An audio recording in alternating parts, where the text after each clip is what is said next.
तर सुरू करूया आपला आजचा विषय काय आहे पॉडकास्टचा? आज एक आपण चिल पॉडकास्ट घेऊया. की podcast? बडबड रवंथ उजळणी हे आपण आपल्या लोगो खाली लिहितो, तर त्याला अनुसरून बडबड करूया. अनकट अनएडिटेड नाही म्हणता येणार, कारण आपल्याला फ्रेम्स तर बदलाव्या लागतील. पण अनकट शक्य तितकं अनकट ठेवूया. बडबडच अशी करूया की कट करावी लागणार नाही. सुरुवात तर आपण याच दृष्टीने केली की आपल्याला राजकारणावर गप्पा मारायला वैताग आलाय. नुसतं इको चेंबर तयार होतं. वैताग आलाच नाही, आपला फायदा होत नाही.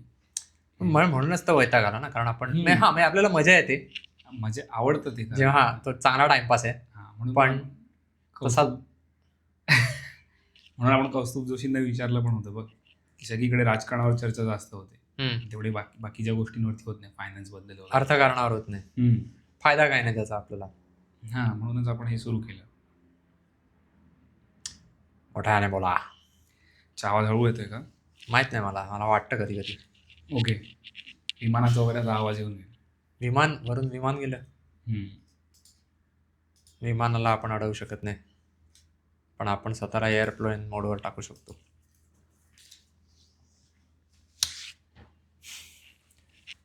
तुला विमानाचा आवाज होतो त्याचा त्रास होतो का, विमानात बसलेला असताना? त्याचा तो होतो, कानामध्ये असं जातं, ते बुणबुणत राहतं.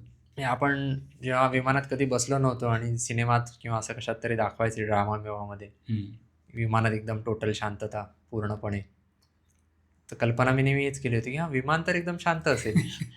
आणि मग मी बसलो विमानात इंडिगोच्या, दिल्ली टू मुंबई पहिली फ्लाईट. म्हटलं हा आवाज कधी थांबणार आहे? बाजूला बसले, थांबणार नाही हा आवाज. म्हटलं पूर्ण वेळ असाच आहे. हो, अरे पण मग सवय होते त्याची, काय वाटत नाही. थोड्या वेळाने तुला ते जाणवत नाही. याचा अर्थ आपल्याला एकंदरीत आयुष्यात पण ते करायला हवं. आपल्याला आजूबाजूचा जो नॉईस आहे त्याची सवय लावून घ्यायला हवी.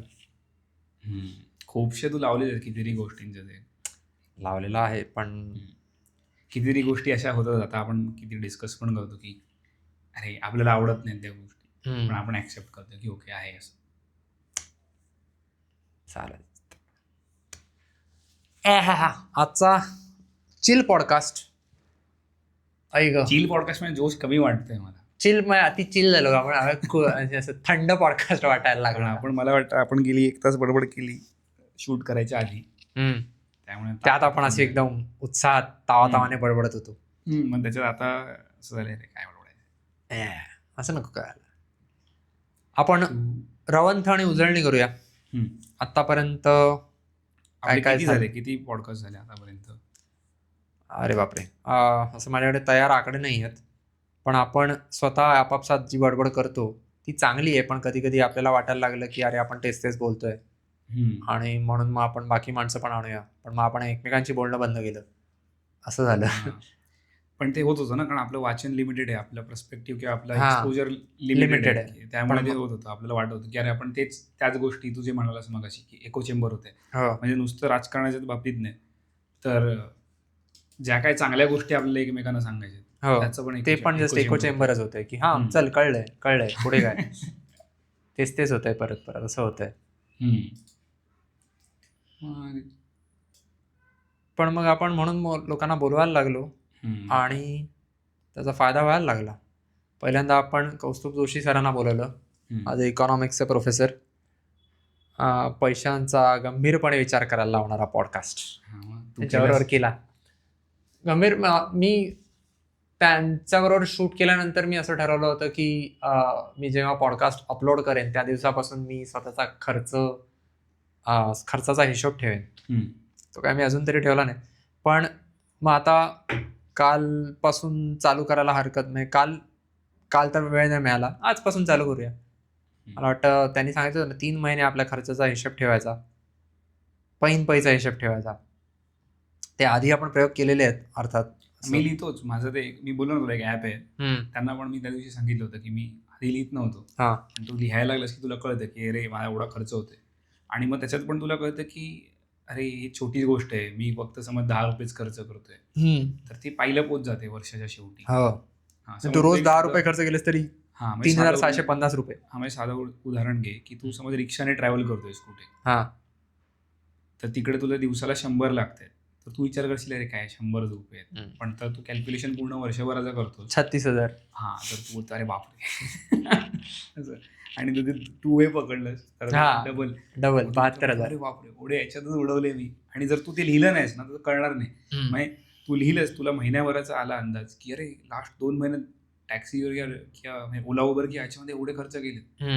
तुळशी अरे ताई थांबायला हवं, काहीतरी चालत बिलत किंवा पब्लिक ट्रान्सपोर्टेशन वापरायला हवं तेवढ्या पुरतं. स्वतःला शिस्त लावणे असं नाही होत की म्हणजे चला मी खर्चाने श्रीमंत झालो एवढं तरी, मी कमाईने झालो असेल नसेल. मग तेच म्हणतात ना की दोन गोष्टी आहेत की एकतर तुझा खर्च कमी करायचा आहे, 2च गोष्टी तुझे पैसे वाचू शकतात. म्हणजे एक तर खर्च कमी कर किंवा तुझं इन्कम वाढव. आणि मग त्यानंतर आनंद देशपांडे आले होते, फिजिओथेरपिस्ट, आणि त्यांच्याकडे मी स्वतः उपचार करायला गेलो होतो बऱ्याचदा. अच्छा. आणि मग आता त्यांनी आपल्याला सांगितलं, मला पहिल्यांदा असं आपण बायोलॉजीचा कधी व्यवस्थित म्हणजे मी तरी केला नव्हता अभ्यास, त्यामुळे मला पहिल्यांदा कळलं की व्यायाम केल्याने फक्त मसल किंवा स्नायू आपले चांगले बळकट होतात असं नाही आहे, तर हाडांना मदत होते. त्यामुळे ते मला पण माहीत नव्हतं. मला वाटलं होतं की फक्त तुझे मसल्स बनत आहेत, पण त्यांचे 3 आता मला लक्षात नाही येत, पण त्यांनी 3 गोष्टी सांगितल्या होत्या, ऑस्टिओसाइट्स, ऑस्टिओक्लास्ट आणि ऑस्टिओब्लास्ट. त्याच्यामुळे ते म्हणाले हाडं बळकट होतात.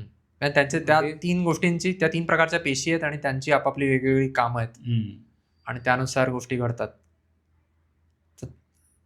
मुख्य म्हणजे स्क्वॉट्स मारल्याने, स्क्वॉट्सचं एक त्याने उदाहरण दिलं, पण मग ते मला असं आपल्याला जेव्हा जाणीव होते की आपण जो व्यायाम करतोय त्यामुळे नेमका आपल्याला फायदा काय होतोय, तो जेवढी जास्त जाणीव होते तेवढं तो करताना मजा येते ना.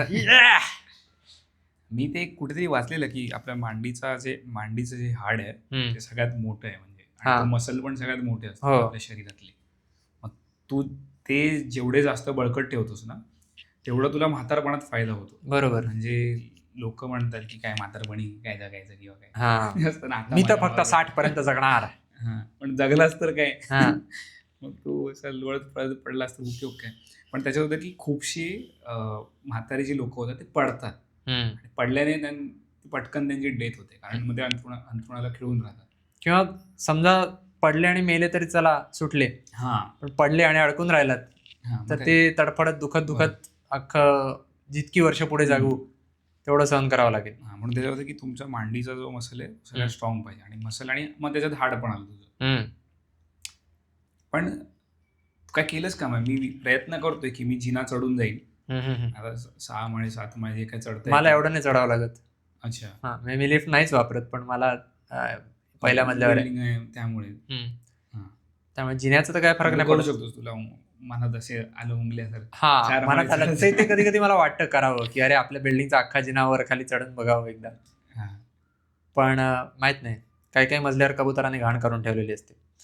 आता एक गोष्ट करतोय मी की चालतोय थोडा, आधी चालत नव्हतो, पण आता इथे काहीतरी दहिसर मेट्रोला गडबड केली. म्हणजे त्यांनी आधी जी इथून जंक्शन तोडायची ती पूर्ण पलीकडे जायची दहिसर पश्चिमेला. मग आता ते मध्ये दहिसरला उतरावं लागतं आणि त्याच्यात 15-20 मिनिटं वाया जातात. तिथे 8 मिनिटं थांबायला लागतं, परत पुढे जाऊन तिथे मी जाऊन पाहिलं, काशीगावची ट्रेन असते त्यामुळे ना. मग त्यापेक्षा काय करतो मी, घरूनच निघतो, डायरेक्ट दहिसर मेट्रो स्टेशनला जातो आणि त्याच्यात अर्धा तास चालणं होतं. आता काहीतरी फरक पडेल आपल्या आयुष्यात, पण एक व्यायाम केल्यापेक्षा. जिम सुटलंय, पण घरच्या घरी व्यायाम होतो का? करतोय सध्या. मी पुशअप मारतो, मी बाकी काही नाही करतोय सध्या. पुशअप मारतो आणि स्ट्रेचिंग करतोय. असं ट्राय करतोय, म्हणजे थोडं रुटीन आणायला ट्राय करतोय आयुष्यात. ते आपण तो आपला कायमचा प्रयत्न चालू असतो. 6 वाजता उठतोय सकाळी आणि आपण जाग येते. म्हणजे जर तू 10ला झोपलास ना, 10-10:30ला, तर तुला तुझी एक झोपेचा टाइम असतो की मला 8 तास झोप पाहिजे किंवा 7 तास. तेवढं झाल्यावर तुला आपण जाग येते. हो. फक्त आपलं होतं काय की आपण रात्री 2-3 वाजेपर्यंत जागतो, मग आपल्याला वाटतं अरे आपल्याला उठताच येत नाही.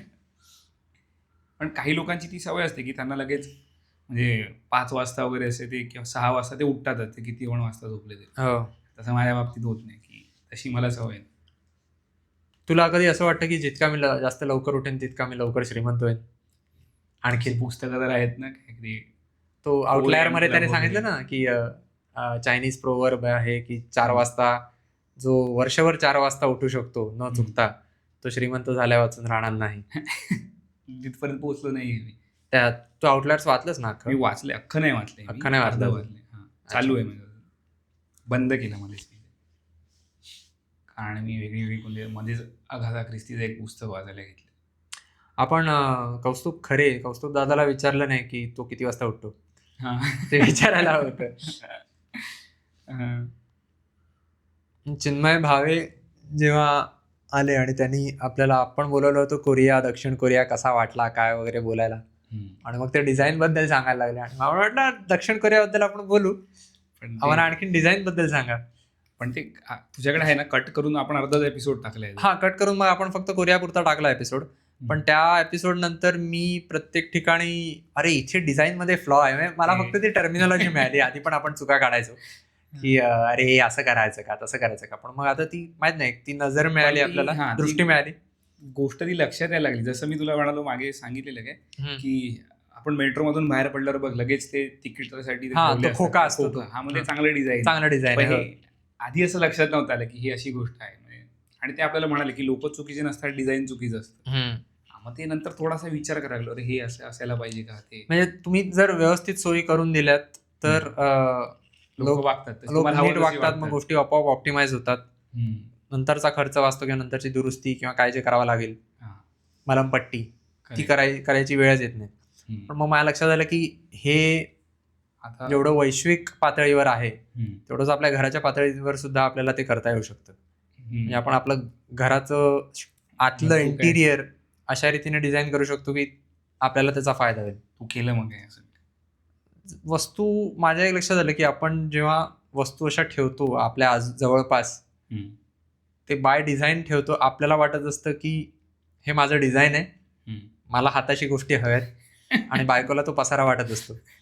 तर त्यामुळे आपल्याला डिझाईन अशा रीतीने करायला हवं की आपल्यालाही गोष्टी लगेच उचलता येतील, हव्या तेव्हा. गोष्टी मिळतात का पटापट? ते तशा जागेवर ठेवल्या की बायको जेव्हा जागेवर ठेवते, तुला वाटतं की मी हाताला मिळाल्या हव्या तशा ठेवल्या आहेत, तेव्हा तुला मिळतात का? तेव्हा मिळतात मला. आपण मग बायको दुसरीकडे ठेवत असेल, बायको मला म्हणते जागच्या जागी सगळं ठेवलं पाहिजे, आणि ती जागा निवडून देते आणि तिथे तिने ठेवायला लावते, आणि मग मी विसरून जातो, मग मी शोधत बसतो. पण तो शेवटी सवयीचा भाग आहे. मला वाटतं अगदी समजा जागच्या जागी गोष्टी ठेवल्या आणि मग आपण सवय लावली स्वतःला की नाही उठून जायचं तिकडे. ॲटॉमिक हॅबिट्स की आउटलायर मध्ये क्यूज तुम्ही ठेवले. त्याच्यात होतं की माणूस 6 महिने वाया घालवतो आयुष्यातले गोष्टी शोधण्यासाठी. की हे खूपच जास्त आहे जरा. म्हणजे आपण 6 महिने वाचू शकतो अख्ख्या आयुष्यातले. म्हणजे ऍव्हरेज होतं ते. तू जास्त वरती पण असू शकतो, अरे कुठे गेली गोष्ट. मी माझ्या कधीच जास्त असते, वर्षभर असू शकतो. पण तेच आहे की जर तू गोष्टी त्या जागी ठेवलंस, ती गोष्ट पर्टिक्युलर त्या जागी ठेवलीस तर मिळते. त्याने वेळ वाचतो, स्ट्रेस पण वाचतो. फक्त तुझ्या लक्षात असलं पाहिजे की जागा काय आहे. नाही, जर तू ती गोष्ट त्याच जागी ठेवतोयस ना, तर ते तुला ऑटोमेट करतोस ना, तू त्या गोष्टी ऑटोमेट करतोय. सवयीचा भाग आहे. मग ते तुला वेगळं लक्षात ठेवायची गरज नाही लागत. तुला लक्षात ठेवायची गरज तेव्हा लागते जेव्हा त्याला जागाच नसते. पण मी आता डिझाईनचा विचार केलाच ना, अगदी आपण आता उगाच फॅन्सी शब्द वापरतोय म्हटलं तर आपल्या दृष्टीने, पण एक साधी गोष्ट, फोन वापरायचा नाहीये तर तो उशाशी ठेवून झोपलो की त्याचा वापर होणारच आहे जास्त. अगदी तू फ्लाईट मोडवर टाकून झोप, पण तुला माहितीये की फोन माझ्या उशाशीच आहे, तर तू तो घेतोस, काढतोस आणि वापरायला लागतोस. फ्लाईट मोड तुला काढता येतो कधी. तू जर कपाटात ठेवून दिलास आणि तू झोपेतेस किंवा पडलेला आहेस आडवा, तर तू उठून कपाटापर्यंत जाणार नाहीस. अरे आपल्याला अनुजाताई बनवायला होती का की फोनला जसं गाडीला आपण पार्क करतो फोनसाठी, फोनची पार्किंगची जागा असायला हवी, अनुजाताई म्हणाली होती. कदाचित मला वाटते. पण ते पटतं. म्हणजे आपण काय होतं, आपण फोन सतत बरोबर घेऊन फिरतो आणि त्यामुळे स्क्रीन टाइम जास्त होतो. मग ते आपल्या शरीराचं एक्सटेन्शन होतं ते. आणि मग आपण ते असं घरांमध्ये मुलांना आवडतात, अरे काय फोन वापरतोय, तुम्ही वापरताय ते पण वापरणार तुम्हालाच फॉलो करताय. आई बाबा आता फोनवर व्हॉट्सअप फॉरवर्ड वगैरे करतात सारखे. ते पण प्रमाण वाढले खूप. म्हणजे नुसतं आपलेच नाही, ते मला वाटतं इन जनरल वाढले. हो. फेकून देतो फोन. आता मुलं स्वतःच्या म्हाताऱ्या आई वडिलांना सांगतात. पण ते पण मला एक लक्षात आलं, जेव्हा फोन लांब ठेवायला लागलो, मुद्दाम नुसता झोपायच्या वेळेला नाही, जर मला आत्ता फोनची गरज नाहीये तर नेट बंद करून तो लांब ठेवून द्यायचा. कोणाला फोन करायचा असेल त्यावेळेला फोन करतील. ते करायला लागल्यावर एक फरक असा पडतो की आपण विचार जास्त करायला लागतो, आपण स्वतःला विचार करायला वाव देतो. नाहीतर काय होतं की मला कुठलाही प्रश्न पडला, लगेच आधी गुगल असायचं, आता लगेच ChatGPT वर जा, ChatGPTला विचारा. तर ते करणं आता बंद झालंय. म्हणजे बंद झालं किंवा कमी होतं. जेव्हा तू फोन असा लांब ठेवतोस तेव्हा तू तुझा विचार करायला सुरुवात होते. बरोबर. आणि मला एक वाटलं की यार मध्ये एक काळ आलेला जेव्हा मी YouTube खूप बघत होतो. तुला बोललेलं वाटतं मी की असंच काही पण भले ती चांगली माहिती असेल, पण त्याने होतं काय की तुझ्याकडे इन्फॉर्मेशन तू ओव्हरबर्डन होऊन जातो आणि मग तुझा मेंदू विचार नाही करत. मग जेव्हा फोन लांब ठेवायला लागलो ना, तर मग कळलं की अरे मला मेंदू प्रोसेस करायला वेळ लागतोय. म्हणजे एखादी गोष्ट आपण शिकत असतो, प्रोसेस करायला वेळ लागतो. मग तो आपण वेळ द्यायला हवा मेंदूला. ते YouTube पण जर चांगल्या गोष्टीसाठी जरी तू वापरतोयस तरी त्याचा म्हणजे टाइम स्पॅन थोडा लिमिटेड असला पाहिजे. उगाच असं नाही की अरे मी चांगलं काहीतरी शिकतोय म्हणून मी खूपच ते बघत राहतोय. तुला त्याचा आणखीन एक दुष्परिणाम वाटतो का असा, की जेवढं आपण जास्त कॉन्टेंट कन्झ्युम करतो आणि आपल्याला वाटतं किती गोष्टी आहेत जगात, पण ते सगळं आपण पॅसिव्हली करतो, नुसतं घेत राहतो. अरे हे पण आहे जगात, अरे हे पण आहे जगात, अरे हे पण आहे जगात. आणि मग आपल्याला जाणवतं की आपल्या अख्ख्या दिवसभरात आपण काय नाही केलं. तू फक्त इन्फॉर्मेशन घेतली, ती प्रोसेस पण झाली नसते. तू जरी त्या दिवसाची कामं सगळी पूर्ण केलेली असलीस तरी ज्या तुलनेत तुला जगात घडामोडी घडताना दिसतात त्या तुलनेत तुला वाटतं अरे मी काहीच नाही करत. हे नाही झालंय कारण हे आपण टू डू लिस्ट वगैरे करत असतो. पण ते सक्रियपणे नसेल जाणवत, पण तू जितकं जास्त इंटरनेट कन्झ्युम करशील तितकं ते वाटणार ना, अरे यार मी काहीच नाही करत आहे. ते थोड्या प्रमाणात होऊ शकतं. मी मुख्य मुद्दा तो होता की मला असं वाटतं अरे मेंदू एवढी जर इन्फॉर्मेशन घेतोय आणि ती कुठे कामाला लावत नाहीयेस तू, तर त्याचा काय अर्थ नाही. मी त्याच एक्सटेन्शन मांडत होतो की एक इन्फॉर्मेशन ती येते सगळी आपल्या वाटेला, पण आपण पाहतो काय की ती माहिती देणारा माणूस कोणीतरी वेगळा आहे, त्याने त्याचा अभ्यास करून ठेवलाय किंवा जगात काहीतरी घडलंय तर ते भोगणारे, उपभोगणारे किंवा ते काम करणारे, चांगलं वाईट जे काय असेल ते, ती माणसं वेगळी आहेत. ते सगळे कोणाचे तरी दुसऱ्याचे अनुभव आहेत जे आपण आयते फक्त बघतोय, घेतो साक्षीदारासारखे. आपण त्यात सहभागी नाही होत. मी ना ते पुस्तकाचे समरीचे व्हिडिओ असतात बघ YouTubeवर, ते आधी खूप बघितलेले, म्हणजे चांगलेत ते व्हिडिओ, बनवणारे पण चांगलेत. पण नंतर मला विचार असा आला की यार एवढे व्हिडिओ बघून आपल्याला फायदा का नाही होते. म्हणजे काहीतरी चांगलं आपल्याला कंटेंट तर चांगला आहे तो सगळा, पण मग फायदा का नाही होते. मग विचार केला की जेव्हा तू पुस्तक वाचतोस ना तेव्हा तू विचार करतोस, तू थांबतोस, ते एक पान वाचून झालं तू विचार करतो अरे हे काय आपण आपल्या इथे कुठे अप्लाय करू शकतो का. ते समरी जे असते 10-15 मिनिटाचा जो काही व्हिडिओ असेल तो बघून तू तेवढा त्याला विचार नाही करत. ओके ही गोष्ट ओके संपला. कारण पुस्तकाचं कथानक भले ते नॉन फिक्शन पुस्तक असलं तरी कथानक अशा रीतीने रचलेलं असतं की त्याचा तुझ्या मनावर परिणाम व्हावा. तुझ्या गळ्यात कुठला तरी विचार उतरवण्यासाठी त्या पुस्तकाची रचना केलेली असते. त्या पुस्तकाचा जर सारांश पाहिला तर तो सगळा त्या इफेक्ट, तो त्या परिणाम सगळा निघून जातो. मग तू फक्त ओळी वाचतो. जसं शाळेच्या फळ्यावर कसं सुविचार लिहिलेले असायचे पण त्याचा आगापिछा काही नसायचा.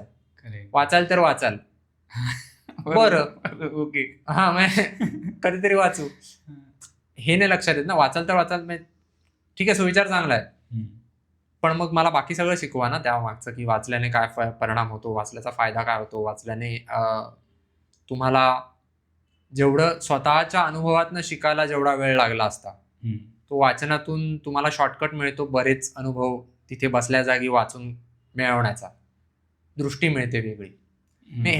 ही एक गोष्ट झाली. म्हणजे तेच की आपल्याला गोष्टी आवडतात हम्म. आणि मग त्या गोष्टीमधून जर तुला बोध मिळाला तर तुला लक्षात राहतो. ते लहानपणी मग आपल्याला एक बरोबर. पंचतंत्रातल्या वगैरे गोष्टी सांगायचे की आपण हे रामायण किंवा महाभारत हे करतो, तर नुसतं एक वाचणं एक झालं आणि मग त्याच्यात ॲनालिसिस करून तुला त्यातली एखादी गोष्ट घेणे तर दुसरा भाग झाला. दुसरं असंही असतं की सारांश जो तयार करतो पुस्तकाचा तो त्याच्या मतानुसार करतो हां. की या पुस्तकातनं या गोष्टी घेण्यासारख्या आहेत.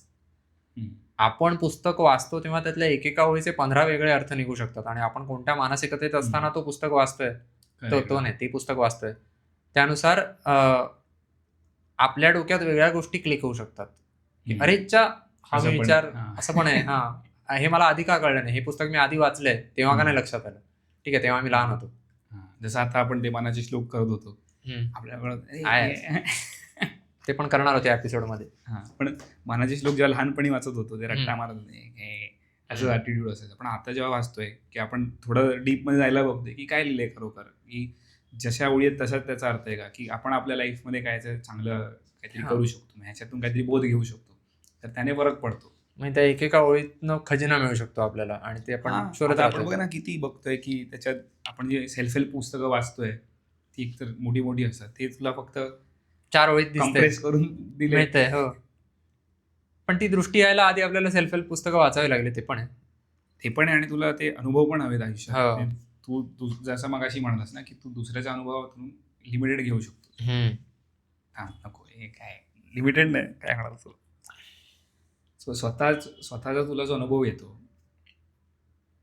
तो एक, आणि दुसऱ्याचा अनुभव जो असतो, तर नाही यार कधी फालतू बडबड करते. का फालतू बडबड करतोस?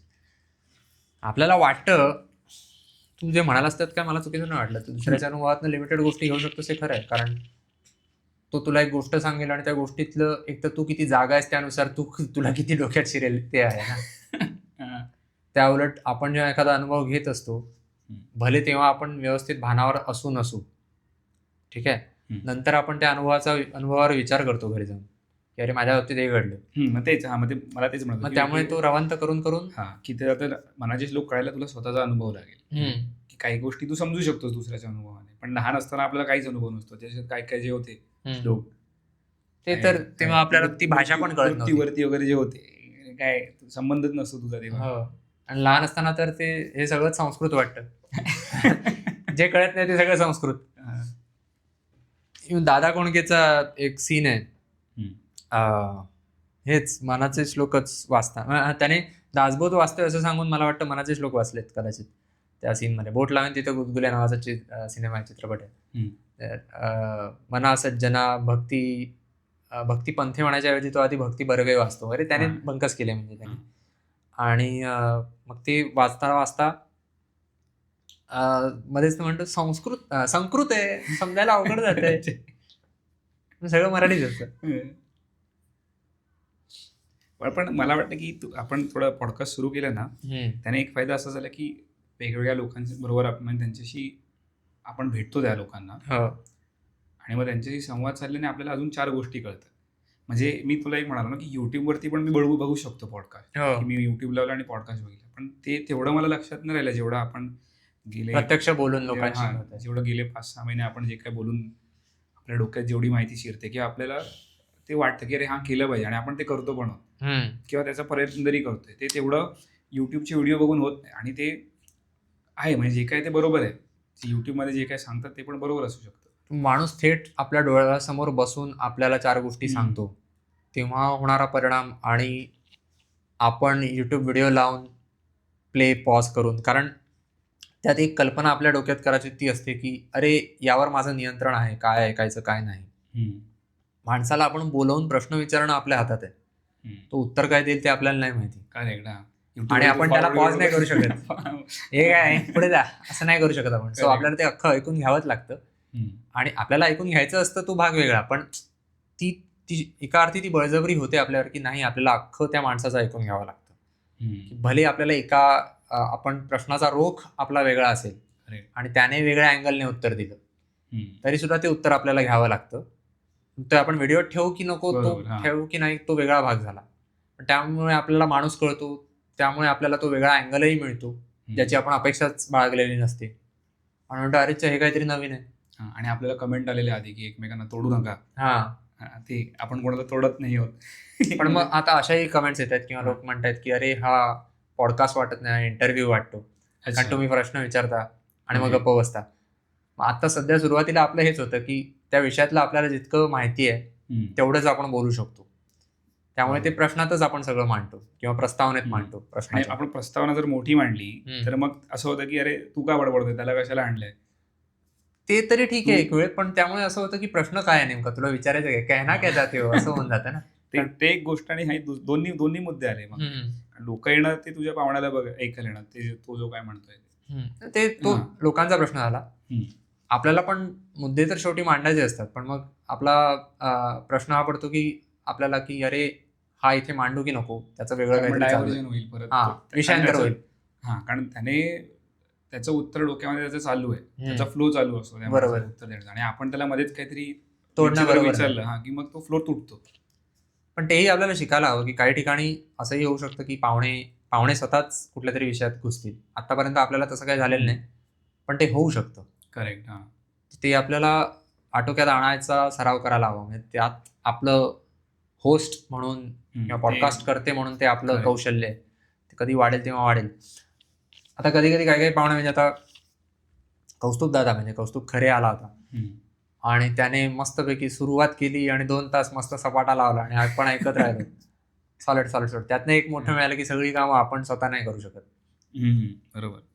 अजूनही स्वतःच करतोय आपण, पण तरी शक्य तितकं वाटून घेण्याचा प्रयत्न. एक निदान ती दृष्टी मिळाली की एका टप्प्यावर जाऊन आपल्याला हे आउटसोर्स करायला हवं, काही गोष्टी, काही कामं पडद्यामागची. ते लक्षात यायला लागलं आणि मग नाही आपल्याला सगळं जमायला हवं, आपल्याला सगळ्यातलं सगळं यायला हवं. आधी ते वाटत ना आपल्याला एडिटिंग पण यायला पाहिजे, आपल्याला सगळंच आलं पाहिजे, लाइटिंग मीटिंग सगळंच, आपण कॅमेरा हँडलिंग. बरोबर. सुरुवातीला ठीक आहे, पण कोणत्याही कामामध्ये एका टप्प्यावर आपल्याला एक माणूस नेमावा लागेल. बरोबर. मी रात्री दात घासायला लागलोय. मी आधी घासायचो पण नंतर मी थांबलो होतो आणि मग पुन्हा सवय लावायचा प्रयत्न केला, दरवेळेला सवय लावायचा प्रयत्न केला, तेव्हा हेच झालं की अरे मी आता रात्री दात घासली, माझी झोप उडाली, आता मला झोपच लागत नाही, म्हणून मी ते सोडून दिलं होतं. पण मग सायली आयरे आली, तिने सांगितलं, सायली आयरे दळवी, आता ती लग्न झालंय, तर तिने सांगितलं डेंटिस्टने की एक वेळ सकाळी घासले नाहीत तरी चालतील, पण रात्री दात घासत जा. म्हटलं अरे यार, आता एवढं आपण बोलवलं तिला आणि तिच्याकडनं एवढं ऐकून घेतलं, निदान एक गोष्ट तर ऐकू. आणि मला वाटतं आपण लगेच तिचा एपिसोड झाल्या पुढच्या आठवड्यात आपण दोघेही डेंटिस्टकडे गेलो होतो. मी पण गेलो, कारण ती म्हणाली ना की जेवढं लेट कराल तुम्ही, मी माझ्या जवळच एक ओळखीचे आहेत, म्हणजे त्यांच्याकडे गेलो, आणि ती तेव्हा म्हणाली की जेवढं लेट कराल तेवढा तुम्हाला खर्च जास्त पडेल. बरोबर. तिकडे मी बोललो की असं आहे, हसायला लागले त्या डेंटिस्ट जे आहेत त्या. ते म्हणाले चांगलं झालं तुम्ही आलात. पण तेच आहे की, आणि होतं आपण इग्नोर करतो जाताना, आपले खूप महत्वाचा भाग आहे. आपण जे असं आपण म्हणतो ना, जी गोष्ट काय म्हणतात फुकटात मिळते, त्याची किंमत राहत नाही. अजून कोणतं होतं, आदित्य पिंपळेचं काय असं हे नव्हतं, म्हणजे ऍक्शन घेण्यासारखं काय वाटलं का तुला? ऍक्शन घेण्यासारखं म्हणजे कसं, त्याने खूप गोष्टी केल्या त्याच्या आयुष्यामध्ये, ट्राय केल्या. मी एका वर्षात MBA करता करता हा एक वेगळा प्रकल्प असा ज्याच्यात लोकांना तू मॅनेज करतोयस, फार मोठी गोष्ट आहे. म्हणजे आणि त्या अनुभवातनं प्रेरणा घेण्यासारखं खूप आहे की अरे असं नाहीये की तू जर स्वतःची तब्येत नीट सांभाळलीस, आणि तो तब्येतीने मस्त आहे, तब्येत तू नीट सांभाळलीस तर तू कितीतरी गोष्टी मॅनेज करू शकशील. बाकीचे मित्र त्याला विचारत होते की चालला नाही तर काय तुझं बिझनेस सुरू करण्याआधी. अच्छा. पण त्याने चांगलं केलं, म्हणजे त्याने प्रॉफिटमध्ये विकलं नाही, ते सोडून दे. त्याला जो अनुभव आला ना, त्याला एक्सपिरियन्स आले, जे स्किल्स त्याने डेव्हलप केले त्या बिझनेससाठी, त्याचा की त्याला कितीतरी पुढे फायदा झालाय. म्हणजे तू जर एखादा उद्योग व्यवसाय काही तू करायला घेतलंस, त्यासाठी तू मेहनत करतोय, तुला 2-3 स्किल्स जर बिल्ड करायला लागल्या तर तुला कुठे ना कुठे त्याचा फायदा होऊच शकतो. म्हणजे असं नाहीये की त्याचा समज जर त्याने लॉसमध्ये विकला असता तरी त्याला पूर्ण ते व्यर्थ गेलं त्याचं, ते जे काय काम जे त्याने केलं 1-1.5 वर्ष. म्हणून बोललो की ते सही आहे. तो एक अनुभव गाठीशी असणं फार चांगलं आहे. आणि आपण म्हणजे आपल्यासारख्या लोकांना तर ते जामच आवडतं अशा गोष्टी, की हां. अरे स्वतःचा काहीतरी उद्योग केला, हे केला, ते केला. आणि बघ ना, आता तू असं एक काहीतरी केलं असेल तुझ्या आयुष्याच्या सुरुवातीला. तू नंतर नोकरी केलीस आणि समज गेली नोकरी तुझी किंवा काय, हां. आता काही होऊ शकतं एआयने. तर त्याला एक कॉन्फिडन्स असेल की मी काहीतरी आधी करून दाखवलंय. हां. मी आधी केलं तर मी पुन्हा एकदा करू शकतो. तुला तो एक इन्फ्लुएन्सर माहिती आहे अमेरिकेतला, मला वाटतं तो असा फिरतो माईक घेऊन आणि मिलेनियर्स शोधतो, श्रीमंत माणसं शोधतो, त्यांच्या मागे मागे धावतो. तू मला सांगेल, मी बघितलं नाहीये. तू हां. विचारतो ना तो काय प्रत्येकाला केलं? विचारतो की तू श्रीमंत झालास कसा ते सांग. How did you earn your first million. हम्म. तर एका माणसाने त्याला सांगितलं होतं की कुठलाही धंदा सुरू कर, काहीही असू दे, तो धंदा चालू कर, तो प्रॉफिटला विक, जो काय पैसा मिळेल त्याने नवा धंदा चालू कर, तो प्रॉफिटला विक, आणि असं करत करत करत करत श्रीमंत होत जा. मी तेच केलं. अच्छा. कोणताही धंदा चालू कर म्हणाला. ओके. मला वाटतं ते करायला हवं. आपल्याला डोक्यात येतं एक विजन असं असतं की मी एक धंदा चालू करेन आणि मग तो असा मोठा होईल, तसा मोठा होईल, तसा मोठा होईल, मी हे करेन, ते करेन, ते करेन, आणि लगेचच आपण ते मनोरे बांधायला सुरुवात करतो. आणि मग इथे साधा कॅमेरा सेटअप करताना आपले नाकीनऊ होतात. अरे एक गोष्ट हे पण होते ना की तू एक्सपेक्ट करतो की तुला पटकन सगळ्या रिझल्ट आला पाहिजे, रिझल्ट पटकन आला पाहिजे, पण वेळ लागतो. पण तो विचार की आपण एखादा उद्योग सुरू करू शकतो, तर त्यातनं त्या प्रक्रियेतनं शिकण्यासाठी म्हणून आपण तो सुरू करायला हवा. की हा मी करेन आणि मग मी बिलियनियर होईन, हे स्वप्न डोक्यात ठेवून जर सुरुवात केली. नाही, आता कौस्तुभ दादा आपल्याला काय म्हणाले होते की तुम्हाला जर नोकरी विक्री आवडत नसेल म्हणून तुम्ही बिझनेस सुरू करताय तर नका करू. कारण तुम्हाला खाज असली पाहिजे. तुला असलं पाहिजे आतून की मला काहीतरी वेगळं करायचंय, तर उपयोग आहे. नाही तर अरे मला इथे कंटाळा आलाय म्हणून मी काहीतरी वेगळं करतोय. तो मी म्हणतो बघ तुला कधी कधी की सोमवारी जे काम करायला मजा येईल ना, की असं वाटलं नाही पाहिजे अरे यार सोमवारी कामाला जायचं, ते जर काम नसेल, ते काम असेल ते करायला पाहिजे. ते काम चांगलं. मग ते काही असू शकतं. मग तुला आवडणार एक आहेत ओळखीत, त्यांनी काहीतरी साफसफाई करायची ते. त्यांनी नंतर स्वतःचा बिझनेस सुरू केला ह्याचाच, साफसफाईचा. अच्छा. आणि आता मोठा बिझनेस आहे. म्हणजे ते माणसं पाठवतात आणि मग घर साफ करून देतात, अर्बन क्लब किंवा काही तू सोसायटीला असे साफसफाई करणारे किंवा कंत्राट घेतात. म्हणजे तू कोणतीही गोष्ट तुला जर ती मनापासून करत असेल ना, आणि तुला तुझी इच्छा पाहिजे पहिली गोष्ट. मूळ आपली इच्छा असेल तर मग अगदी कोणी काही म्हणालं आपल्याला की अरे हे काय करतोयस, मला गरज आहे, तेवढं पुरेसं आहे ना. कारण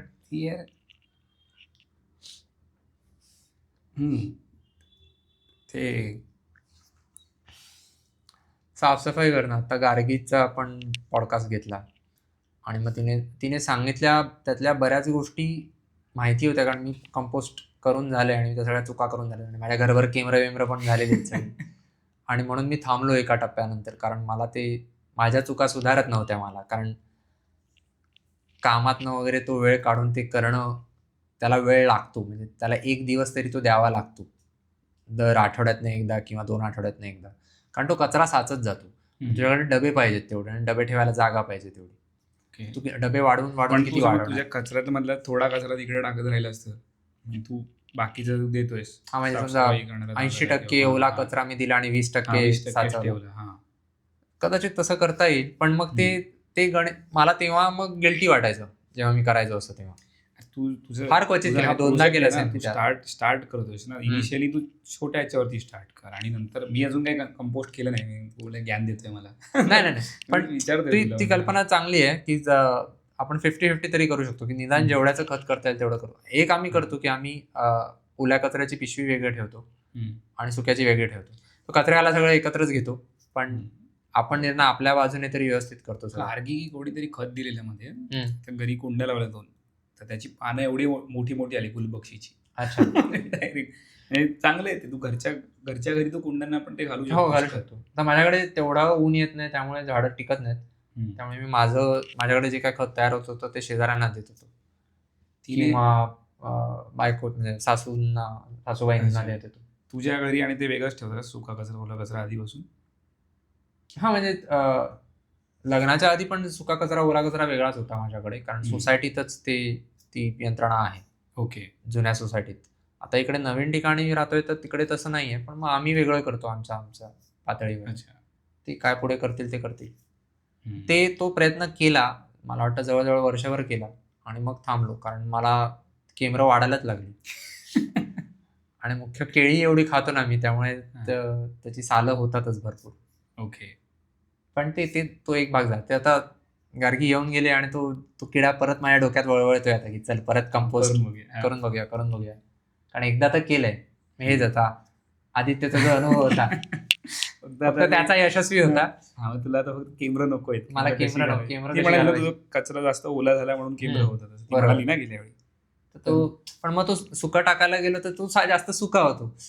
ते माकडाची गोष्ट आहे ना, मांजरांकडनं लोणी पळवतो, हे थोडं खाल्लं, अरे हे जास्त झालं, हे थोडं खाल्लं, ते माझं ओल्या सुक्याच्या बाबतीत होतं. तिने अजून 2-3 मुद्दे सांगितलेले कोणतं गार्गीने, कशाच्या बाबतीत? तिने कपडे, मुख्य कपडे नाही, म्हणजे तू एकंदरीत सामान जे काही घरामध्ये आणतोय त्याच्याबद्दल. तुला मिनिमलिझम आता आकर्षक वाटतंय? ते मला आधी पण वाटत होतं की म्हणजे, पण थोडं असतं कधी कधी आपल्याला वाटतं घेऊन टाकूया, आपल्याकडे पैसे आहेत तर कशाला मन मारायचं वगैरे. बरोबर. पण तो एक विचार की यार तेवढे वापरणार आहे का मी तेवढ्या गोष्टी, किंवा असे शूज वगैरे झाले, ते मी खूप घेतले माझे शूज, आणि नंतर यार पाय तर आपल्याला 2च आहेत एवढे शूज घेऊन उपयोग काय, आणि ते घालत पण नाही, म्हणजे कारण ते होतं तरी महागातले शूज थोडे नको घाललं, कोणी पाय बी दिलं ट्रेनमध्ये किंवा कुठे तर मग परत ते खराब होतील, मग घेतले कशाला. घेतले कशाला मध्ये असं होतं. मग आता बघतो कधी कधी शूज वगैरे दिसतात, पण ते 2-3 गोष्टी गेल्या. एक तर ते अजिओ विजिओ ऍप सगळे उडून टाकले, शॉपिंगचे ऍप सगळे पहिल्यांदा काढून उडून टाकले, मग आता काय येत नाहीये. आणि अजून एक इंस्टाग्रामवर तुला कधी कधी येत राहतं, तू एखादी गोष्ट जर विकत घेतलीस ना तर ते अल्गोरिदम सेट करतं आणि तुला ते ऍड दाखवत राहतात, तुला वाटतं मस्त आहे. मला वाटतं आपण सोशल मीडियाचे दुष्परिणाम यावर बोलणारा एखादा तज्ञ माणूस बोलवायला हवा, जे आपल्याला तर कळतंय, अभ्यास केला असेल त्या गोष्टीचा किंवा काय, आपल्याला आपल्या अनुभवातनं जेवढं कळतंय तेवढं कळतंय आणि त्यानुसार आपण स्वतःवर ताबा ठेवतोय तरी बऱ्यापैकी. पण अजूनही काही गोष्टी असतील ज्या आपल्याला माहिती नसतील. म्हणजे आपण बाकी पॉडकास्ट बघतो, त्यावरचे लोक असतात काय सांगतात, पण ते पण शेवटी हेच होतं की लोक 15 गोष्टी सांगतील, आपल्याला किती लक्षात राहतील व्हिडिओ बघून. मग अशी म्हणालास की समोर बसून माणूस आपल्याशी बोलतो तेव्हा ते सगळं आपल्याला जास्त लक्षात राहतं की तू विचार करतोस, त्यावर विचार करतो आपण. तू अजून 2-3 गोष्टी होतात. एक तर आपल्याला आता तू पॉडकास्ट आपण कंडक्ट करतो तर आपल्याला सतत लक्ष देऊन ऐकायला लागतं की काय बोलतात. बरोबर. कारण ऐकलं नाही आणि काय आपण तोच प्रश्न परत विचारला. तेच पॉडकास्ट आपण बघत असतो तेव्हा मध्ये 10 मिनिटं ब्लँक झालो आणि पॉडकास्ट बॅकग्राऊंडला चालू राहिला तरी आपल्याला फरक नाही पडत. कारण तू नंतर आपण टाळ्यावर येऊन चालतं, आपल्याला कोणी जाब नाही विचारणार. डे ड्रीमिंग चालू आहे तुझं, स्वप्न चालू आहे, तर ते इथे चालत नाही ना, ते इथे चालत लागतं की अरे काय बोलतात, अच्छा हे मुद्दा झाला मग कट केला. त्यासाठी सुद्धा झोप आपली व्यवस्थित होणं गरजेचं आहे. कारण आदल्या दिवशी आपण झोपलो नाही आहोत नीट आणि मग इकडे आलो आणि पाहुणा बसलाय समोर आणि बोलतोय विचारा आणि आपण झोप आली. ते आपलं झालं ना कॉफी प्यायलेलो तुला, ज्या दिवशी कॉफी पिऊन आपण पॉडकास्ट केला एकदम मस्त, एकदम फोकस्ड होतं. हो, ते आपलं चिन्मय भावांवर 3 तासाचा पॉडकास्ट लक्षात पण नाही, 3 तास झाले. पण दरवेळेला कॉफी पिऊन असं स्वतःला बूस्ट देणं बरोबर नाही, आपलं आपण नॅचरली वाटलं पाहिजे ते. म्हणून आपण नंतर बंद केलं ना ते, की तू कॉफी पिऊन तुला मग ते काय म्हणणार त्याला, ऍडिक्शनच होईल नंतर. बरोबर, कॉफी पाहिजे मगच मी करू शकतो. आता अलिशा मी ती 15 वर्षांपासून माझी मैत्रीण आहे आणि मी तिला आलिशा म्हणत होतो, तिचं नाव अलिशा आहे. पण तिने आता सांगितलं मला की तू मला म्हणायचाच ठीक होतं, उच्चार चुकत असेल पण तू लिहिताना आलिशा लिहिलेस. म्हटलं अरे बापरे, असं झालं. पण तिने मला हालचालीबद्दल बरंच सांगितलं की आपण कुठल्या प्रकारच्या मूडमध्ये असताना आपल्याला शांत व्हायचंय, राग आलाय किंवा लगेच फ्रेश वाटून हवं असेल तर काहीतरी 4-5 गोष्टी वगैरे तिने सांगितल्या की असं अंग झटकायचं, असं बॉडी शेक करा किंवा डीप ब्रिदिंग करा, बॉक्स ब्रिदिंग करा. म्हणजे या गोष्टी तशा आपल्याला माहिती असतात पण त्या आपल्याला उत्स्फूर्तपणे नाही म्हणणार, इंट्युटिव्हलीला काय म्हणू मराठीत, अंतस्फूर्तीने माहिती असतात. हा शब्द खूप जड आहे पण आपण वापरायला शिकलो की झालं. एवढा आणि काही गोष्टी आहेत ज्या तू जिकडे तुला सोप्या गोष्टी आहेत तर तू त्या गोष्टीला कठीण कशाला करशील. नाही, कठीण नाही. त्या बाबतीत माझा आग्रह असा असतो, मी आधी अलिशाचं सांगतो. आणि मग आपण मराठीवर येऊया. त्या ज्या आपली देहबोली आपल्या स्वतःला सुद्धा काही 4 गोष्टी सांगते आणि मग समोर बसलेल्या माणसाला किंवा आपल्या आजूबाजूच्या माणसांना सुद्धा आपल्याबद्दल बऱ्याच गोष्टी सांगते. आणि ते तसं तर आधीपासून माहिती होतं, पण तिच्याविषयी बोलल्यानंतर मग रस्त्यातनं येणाऱ्या जाणाऱ्या माणसांकडे किंवा अगदी ज्यांना आपण भेटतोय, कुठे आता गेलो तर काल समारंभात गेलो तर तिकडे दिसणाऱ्या माणसांकडे बघून, त्यांची देहबोली बघून, की ते कसे उभे राहत आहेत, कसे बोलतायत, त्यांच्या चेहऱ्यावर भाव कसे आहेत, त्या सगळ्याकडे जास्त लक्ष जायला लागलं. ओके. आणि मग त्यातनं जाणीव व्हायला लागली की ठीक आहे, आपण एखाद्या माणसाशी बोलत असताना त्याची मनस्थिती कशी आहे त्याचं जास्त भान यायला सुरुवात झाली, की ओके हा आता या मूडमध्ये दिसत नाहीये किंवा ओके. ते एक पुस्तक आहे ना, 92 tricks of how to talk to anyone. अच्छा. लीन वेल असं काहीतरी नाव आहे लेखिकेचं. हम्म. तिने त्याच्यात सांगितलंय की असंच म्हणजे की आपण बॉडी लँग्वेजकडे समोरच्याचं लक्ष द्यायला हवं जेव्हा तू बोलत असतोस. ते म्हणजे त्याच्यात छोट्या छोट्या गोष्टी आहेत खूप, की माणसांचे पाय कोणत्या दिशेला आहेत, ओके, त्याचे तुझ्याकडे नाही, हा, त्याला हा. इंटरेस्ट नाहीये, त्याला बरोबर. बोलायचं आहे किंवा काय तो असं असं चार बोलत गोष्टी. असताना असं वगैरे हा. ते मला कधी कधी पॉडकास्ट बघताना वाटतं एखादा, म्हणजे की असं. 2 पाहुणे बोलवलेले असतील हम्म. तर होस्ट एकाच पाहुण्याला जास्त महत्व कधी देतो, ओके. तो त्याच्याकडे जास्त वळलेला असतो, तो इकडे बघत पण नाही. आणि मग असं वाटतं असं का करतोय, हा. आणि मग आपण कमेंटमध्ये जातो आणि कमेंटमध्ये अजून 15 लोकांनी ते लिहून ठेवलेलं असतं की तू असं का केलंस. ते जाणवतं. पण मग ते ज्या पॉडकास्टची आपल्याला सवय असते बघण्याची, त्यांचं आपल्याला चटकन ओळखता येतं की हा जरा वेगळा वागला, कारण त्याला हा पाहुणा आवडला नाही. पण रोजच्या ओळखीच्या माणसांबाबतीत आपण तेवढा विचार करत नाही. पॉडकास्ट बघताना कसं आपलं काम हे असतं बघणं, तोच मुद्दा आहे किंवा ऐकणं. की जेव्हा तू बोलतोस ना तेव्हा तू ऐकत नाही. तुला बडबड करायची असते. हा. ऐक मी काय बोलतो ऐक. मग होतं काय की आपलं लक्ष पूर्णपणे आपल्या बडबडीवरती असतं. समोरचा काय करते, तू घेतोय, तू ऐकतोय, नाही फरक पडत नसतो. मग त्यामुळे तो इश्यू येतो की तू जे म्हणालास ना की रोजच्या वागण्यात आपण बघत नाही की समोरचा काय करतो, मग आपण ऑब्झर्व नाही करत. आपल्याला समोर आपला एक माणूस आहे आणि भिंत नाहीये. हा, हे जाणीवपूर्वक आपल्याला ते, जसं आपण हे मनाच्या श्लोकात ना की सावध राहून, कॉन्शियस राहून तुला ते सतत लक्षात ठेवायला लागेल की हे करायचे कितीतरी गोष्टी आहेत. अजून काय काय शिकावं लागणार आहे, असं पण होतं एका अर्थी. पण शिकावं लागणार आहे म्हणून थोडा उत्साह पण वाढतो. ते मी बोलत होतो एकदा असं, कितीतरी गोष्टी ज्या कराव्याशा वाटतात. आपलं आयुष्य छोट आहे खूप. आता हा आपण 37वा श्लोक होता, सदा चक्रवाकासी मार्तंड जैसा. तो त्याच्यावर आपण रेकॉर्ड केलं आणि नंतर मग डिलीट केलं, कारण हे जे पॉडकास्ट आपण एडिट करत होतो जागा नव्हती. मग आपण हळूहळू आता जागेच्या पण व्यवस्था करायला लागलोय, पण ते त्यावेळेला आयत्या वेळेला अंगावर आलं. पण ती चर्चा चांगली झाली होती. आता आपण पटकन त्याची उजळणी पण करू शकतो. तर सदा चक्रवाकासी मार्तंड जैसा, उडी घाली तो संकटी स्वामी तैसा. ते तुला बोललेलो तेव्हा मी कधी आयर्न मॅन आणि बॅटमॅनचं वगैरे उदाहरण दिलेलं. पण आता मी परत कोणतं होतं, अव्हेंजर्स इन्फिनिटी वॉर बघत होतो परत. अच्छा. हा, सेकंड लास्ट तो आहे ना पार्ट त्यांचा. हा, सेकंड लास्ट. असा हातोडा घेऊन असा मध्येच उडी मारतो, सगळे असे मार खात पडले असतात. आणि त्याचा नेम चुकतो. नाही नेम चुकत. You should have gone for the head. तो नाही जेव्हा थॉर एंट्री घेतो. अच्छा, थॉरची पहिली एंट्री. थॉरची एंट्री येते, त्याचा हातोडा बनतो आणि तो रेडिओन येतो. ओके. हा, मग त्याचे वीज जाते सगळ्याची टापाटा बोलतात. मग ते आठवले मला. हो, ते राम असा उडी मारतोय. अच्छा, तसं व्हिज्युअलाइज केलंस तसं. उडी घाली तो संकटी स्वामी त्याचा म्हणून. ओके. थॉर देवच आहे ना त्यांचा नॉर्स मायथॉलॉजी मध्ये, देवच. पण इथे तो सुपर हिरो म्हणून दाखवलाय. हा, ते तसंच होईल. ते सिव्हिलायझेशन हरल्या म्हणून ते सुपर हिरो झाले. चक्रवाक पक्षाचे जोडपं विरहाच्या संकटात असताना सूर्य त्याच्या मुक्ततेसाठी धावून येतो, त्याचप्रमाणे भक्त संकटात असताना भक्त स्वामी भगवंत त्या संकटातून सोडवण्यास धावून येतो. आपण ह्याच्यावर आपण चर्चा केली आधी की ते चक्रवाक काय, ते बदक, रुडी डक नावाचं बदक आहे मध्य आशिया खंडामधलं. पण यातनं असंही आपण जर हे उदाहरण महत्वाचं मानलं, चक्रवाकासी मार्तंड जैसा, तर चक्रवाकाला याची जाणीव तर असायला हवी की सूर्योदय होणार आहे.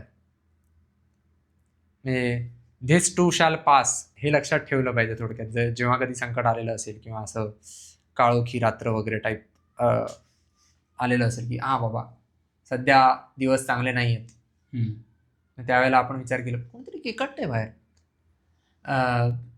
दिवस नॉईस इग्नोर करायला हवं. तर त्यावेळेला आपण तो धीर धरून लक्षात ठेवायला हवं की बाबा ओके, येईल सोल्युशन किंवा उपाय मिळेल आपल्याला. मला पहिलंच आहे ना सुरुवातीचं. हो, हा बोध घ्यायला हवा. मनाश्रेष्ठ धारिष्ठ. पण मला वाटतं की हे तसं नाही यार. कसं असू शकतो अर्थ की तुला माहित नाही की तिथे कोण मारतांड येणार आहे किंवा काय. तुला आपण दुसराही करता लावलं की तू स्वतःच आहेस, तू नेहमी स्वतःबरोबर असतोस. आणि तू बोलेलास की तू स्वतः सावध राहून नेहमी आपण. तू पक्षाची गोष्ट सांगितली होतीस, त्याच्यात तो पक्षी वरती बघतो आणि त्याला दुसरा पक्षी दिसतो जो अगदी शांत बसला, आणि हा पक्षी सतत अस्वस्थ असतो, त्याला वाटतं की मी तसं बनावं, त्याला वाटत असतं मी त्या पक्षासारखं व्हावं. तो शेवटी जेव्हा त्या पक्षाच्या उंचीला पोहोचतो तेव्हा त्याला लक्षात येतं की तो स्वतःचाच त्याने एक आदर्श तो मीच आहे. त्याने स्वतःचा एक आदर्श ठरवून तिकडे सेट केलेला असतो. तर त्या दृष्टीने चक्रवाकही तूच आहेस आणि मार्तंडही तूच आहेस असा बोध घेता येईल. आणि मग स्वामी पण तूच झालास तुझ्याच मनातला.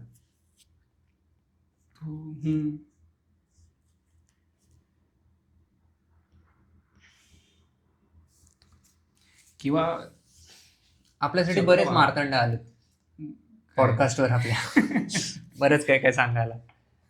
किंवा ते असं पण हे करू शकतोस का कधी ज्ञानाने तू तुझ्या काय ते प्रॉब्लेम्स वगैरे आहेत त्यांचं सोल्युशन मिळवतोय.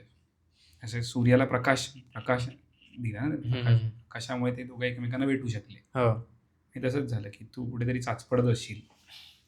एक आता अलिशा जेव्हा आली होती आणि तिने मला सांगितलं होतं की तिच्या त्या डान्स मुवमेंट थेरपीमध्ये त्याचं एक सेशन केल्यावर कुठलं तरी एक जोडपं होतं जे घटस्फोटापर्यंत आले होते. अच्छा. आणि मग तिच्याबरोबर त्यांनी एक सेशन केलं. सेशनमध्ये त्यांनी काही हालचाली त्या करायला लावल्या आणि त्यातनं तुझ्या भावना व्यक्त व्हायला सुरुवात होते. तर तेव्हा नवरा तो म्हणाला की मला माहिती होतं की माझ्या वागण्याचा हिला त्रास होतो, पण आत्ता मला कळतंय हिच्या देहबोलीकडे लक्ष देऊन की हिच्या प्रतिक्रियांकडे लक्ष देऊन की हिला किती त्रास होतो. अच्छा. तर आता मी जरा गंभीरपणे विचार करेन. एका अर्थी ती दृष्टी मिळते असं म्हणू शकतो आपण की आपल्याला माहिती नसतं की आपण वागतोय, आपल्या वर्तनाचा आपल्या सभोवतालावर काय परिणाम होतोय. आणि मग आपण आपल्या सभोवतालाला दोष देत राहतो की अरे यार माझं आयुष्य असं खराब काय, माझ्या वाटेला अशी माणसं का आलेत, माझ्या बाबतीत हे का घडलंय. पण मग जेव्हा आपल्या डोक्यात प्रकाश पडतो, कोणीतरी मार्तंड प्रकाश पाडतो म्हण, किंवा आपण विचार करतो आणि स्वतःचे मार्तंड ठरतो, तेव्हा आपल्याला कळतं, आत्मपरीक्षण केल्यावर आपल्याला कळतं की मीच जबाबदार होतो.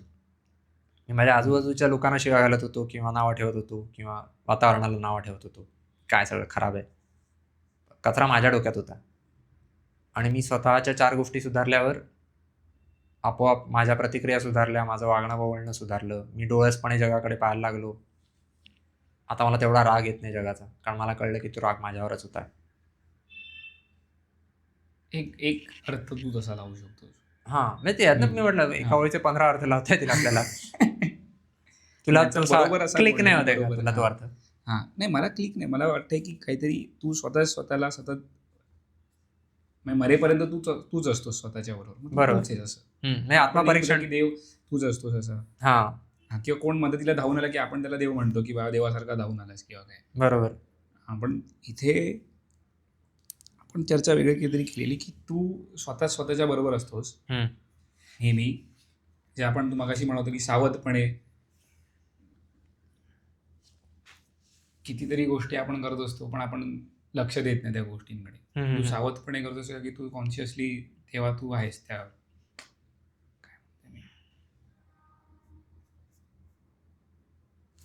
तुझा प्रेझेन्स आहे तिकडे किंवा असं. एक झाला भाग.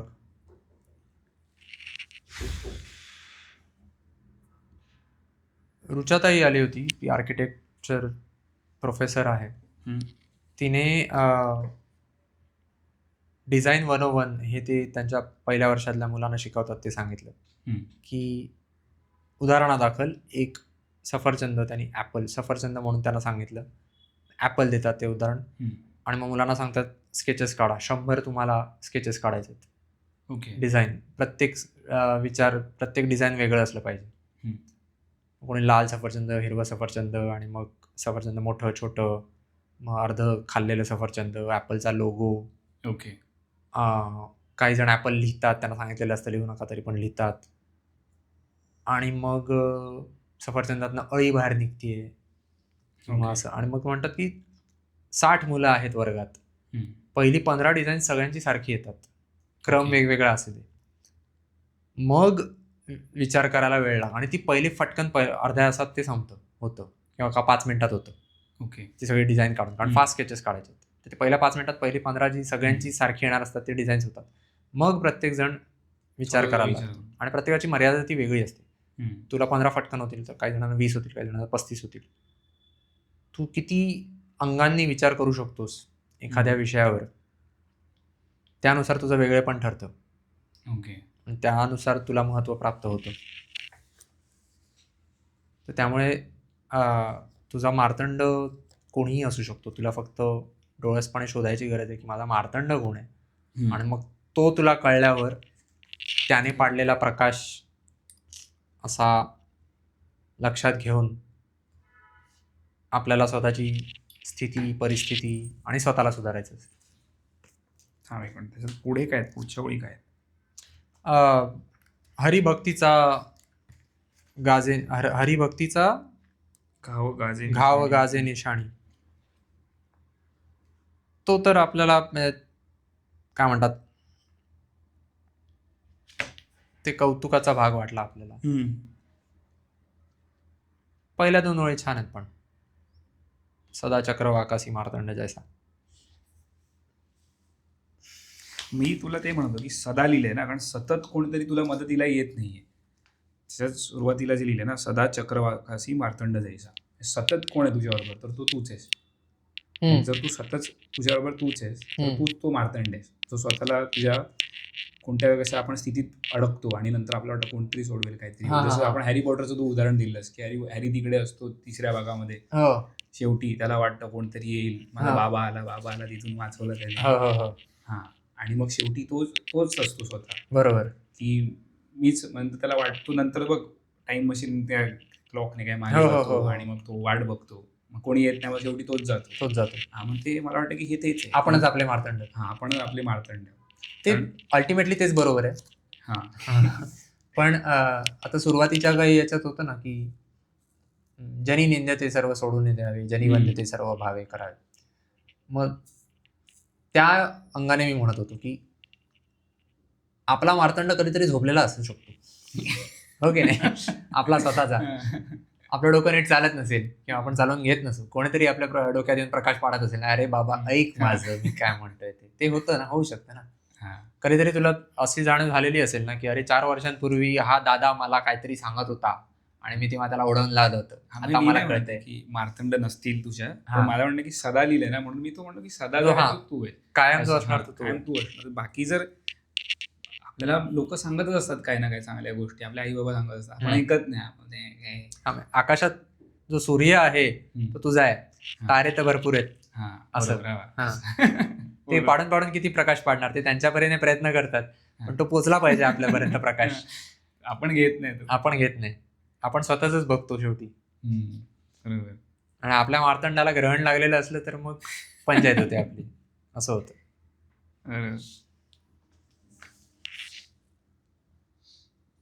तर असा आपला रवंथ झाला चांगला या सगळ्या विचारांचा. बरंच पाहुण्यांनी बरंच शिकवलं आपल्याला. सगळं काही आता आपल्याला सुचतंय असंही नाही रवंथ करताना, पण अनभिज्ञपणे पण कळत न कळत आपल्याला बऱ्याच गोष्टी कळलेल्या आहेत. ती पुस्तकं काही सांगितलेली ती मागवली वाचायला पण तो आता सगळा हळूहळू वाचायला सुरुवात करू, कारण शेवटी काय होतं की एडिटिंग मध्ये वेळ जातो, पोस्ट करण्यात सगळा वेळ जातो, आणि हे सगळं एकीकडे चालू आहे. आपली मुख्य कामं पण आहेत, ते सांभाळून पण हे करतोय. एक गोष्ट वाटते मला, की समज मागच्या 5 महिन्यामध्ये काहीतरी फरक पडलाय. म्हणजे असं नाही बोलणार की काहीच फरक नाही पडलाय. झोमॅटोवरती मागवत होतो, कमी झाले, अच्छा. बंद नाही झाले, पण खूप खूप कमी झाले. म्हणजे हम्म. आता कधी कधी मग मीच बायकोबरोबर बनवतो वगैरे, काहीतरी ती बनवत असेल तर मी पण म्हणजे शिकायला प्रयत्न करते, की आपल्याला स्वतः समज जर बनवता आलं, मध्ये फ्राईड राईस बनवला, तो टोपभर झाला, तो पुरला 5 जणांना, तर तू जर ती गोष्ट मागवायला गेलास तर ती महाग पडते आणि वरती ते तेल कोणतं वापरतात आपल्याला माहित नसतं. ते कोणतं, ते कौस्तुभ जोशी सर सांगत होते ना, की आपण चल ना खिचडी करायला, काय नाही तर खिचडी करू असं. ते मी करायला म्हटलं काय नाही, अगदीच जेव्हा मला कंटाळा आलेला असतो मी भात लावतो आणि दही भात खातो. अरे पण हे तेव्हा झालं जेव्हा तुला खिचडी, चल ओके तू खाऊ शकतोस खिचडी, पण मला नाही खायची खिचडी, मला काहीतरी चांगलं खायचंय, चमचमीत. मला चमचमीत खायचंय. हा, चांगलं नाही, चमचमीत. चांगलं डेफिनेशन वेगळं होईल. हा, पण मला चमचमीत खायचं. मग ते जर स्वतः जर आपल्याला बनवता आलं, फक्त मग एक गोष्ट राहते की यार आपल्याला वेळ पाहिजे त्यासाठी. मी स्वयंपाकाचं एक पाहिलं की विशेषतः जेव्हा आपण आता कामामुळे दिवसभर बसून, मग टाइमपास करताना आपण बसून युट्यूब आणि काय ते बाकी बघतो, ते तर तो जो बसून असतो आपण, त्यापेक्षा स्वयंपाक करताना जास्त मजा यायला लागते. फक्त आपण स्वतःला ते पटवून द्यायचं की बाबा उठ. भाजी चिरल्याने मेंदूला काय चांगलं वाटतं का बघितलं? भाजी चिरल्याने मेंदूला चांगलं वाटतं का बघूया. कारण असं वाटतं की तुझे चिरतोस काय, म्हणजे चाकूचा वापर केल्याने चांगलं वाटतं की नाही माहित नाही. चाट जीपीला विचारू आपण. हा कुठे आहे?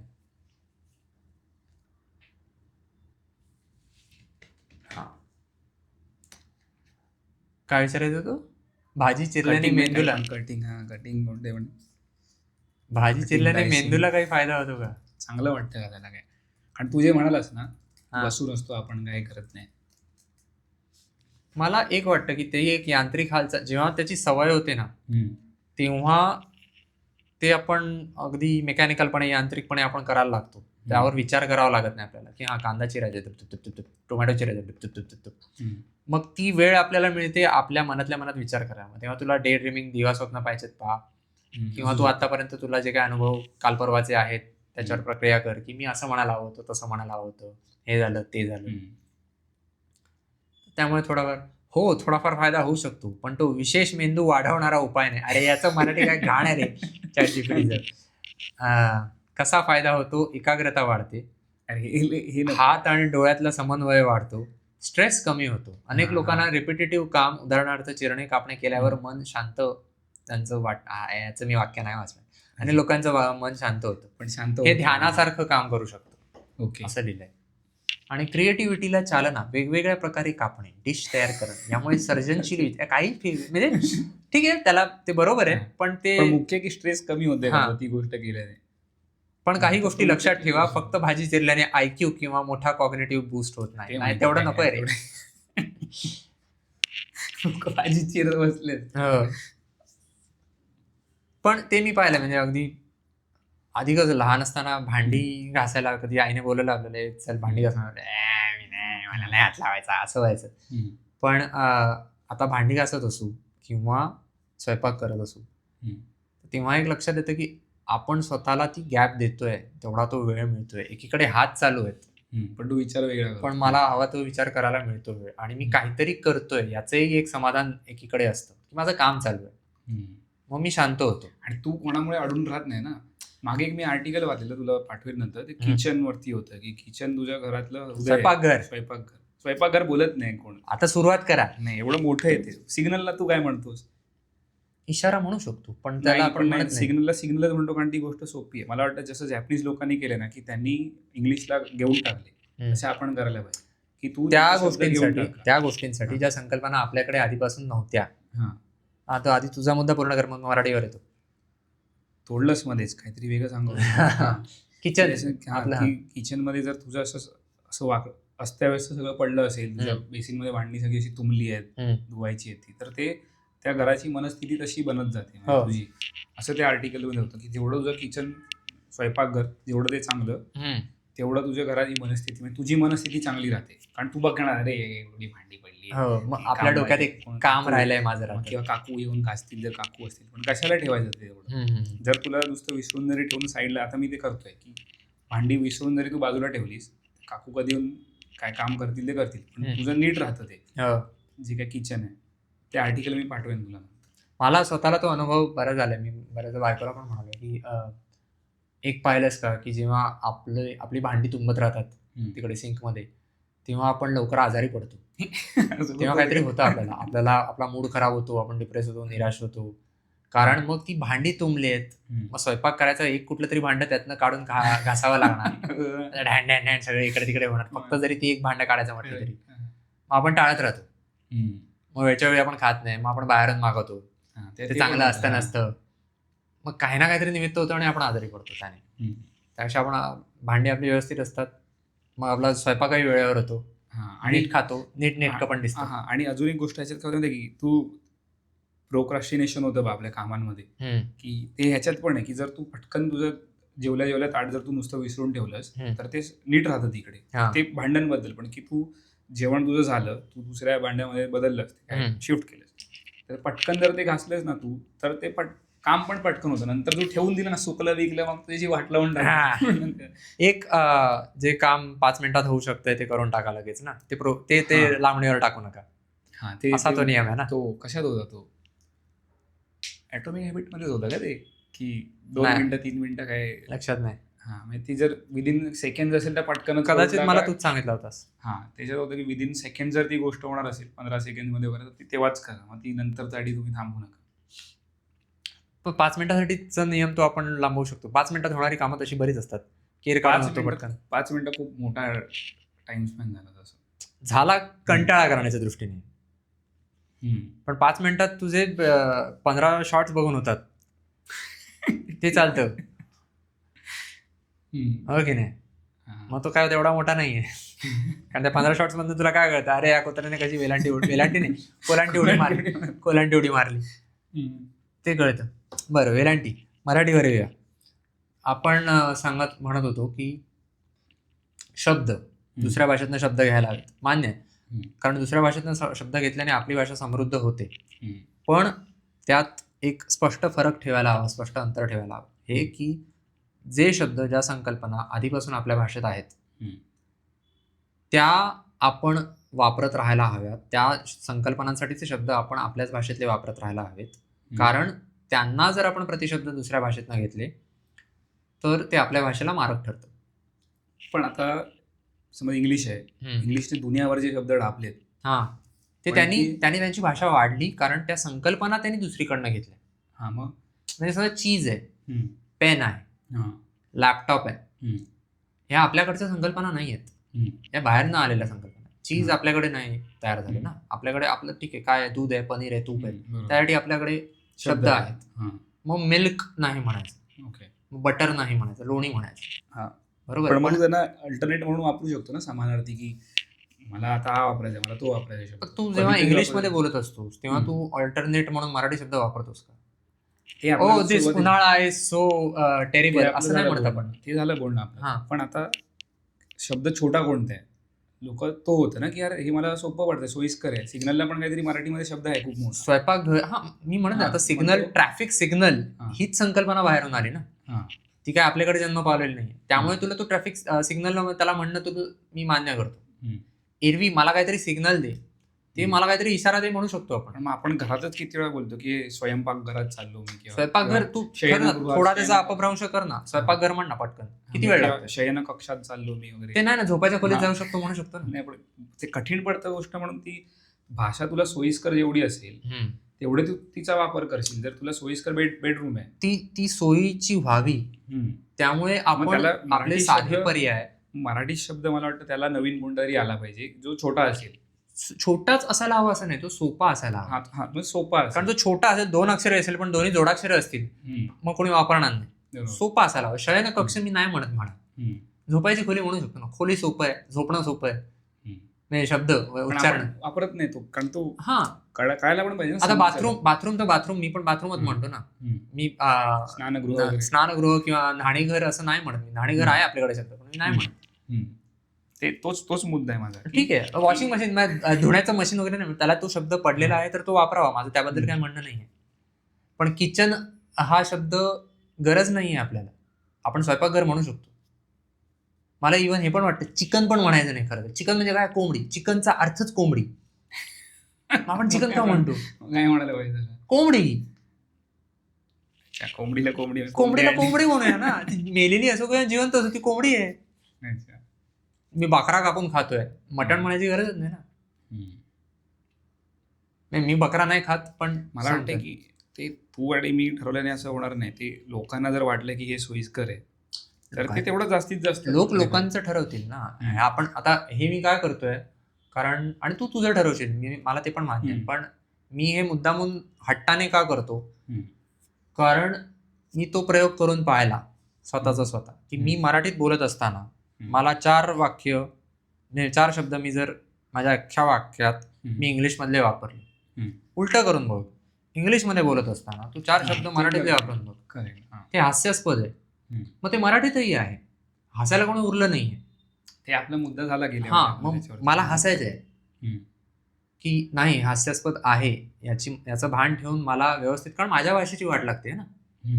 आता लोकांना त्याची जाणीव नाहीये किंवा जाणीव असली तरी पडलेली नाहीये, असे जर कोण असतील ते असतील, असो. मला माझ्या भाषेची पडले. मला भाषिकांवर प्रेम नाही अजिबात, मला भाषेवर प्रेम आहे. त्यामुळे मला माझी भाषा टिकवायची, त्यामुळे मी स्वयंपाकघर म्हणणार. आणि मी म्हणतो, मला सोपं वाटतं. स्वयंपाकघरात काही कठीण नाहीये. स्वयंपाकघर वगैरे एवढं नाही म्हणायची गरज. स्वयंपाकघर पटकन म्हण, अपभ्रंश झाला हरकत नाही. सोयी अपभ्रंश झाला, बोली भाषेचा भाग. ते नाणी करायला वगैरे मग सगळ्यांनाच लागू पडणार. तुझ्यावर आहे किंवा शयन कक्ष म्हण, तुझ्यावर आहे. तुला आहे ना स्वातंत्र्य.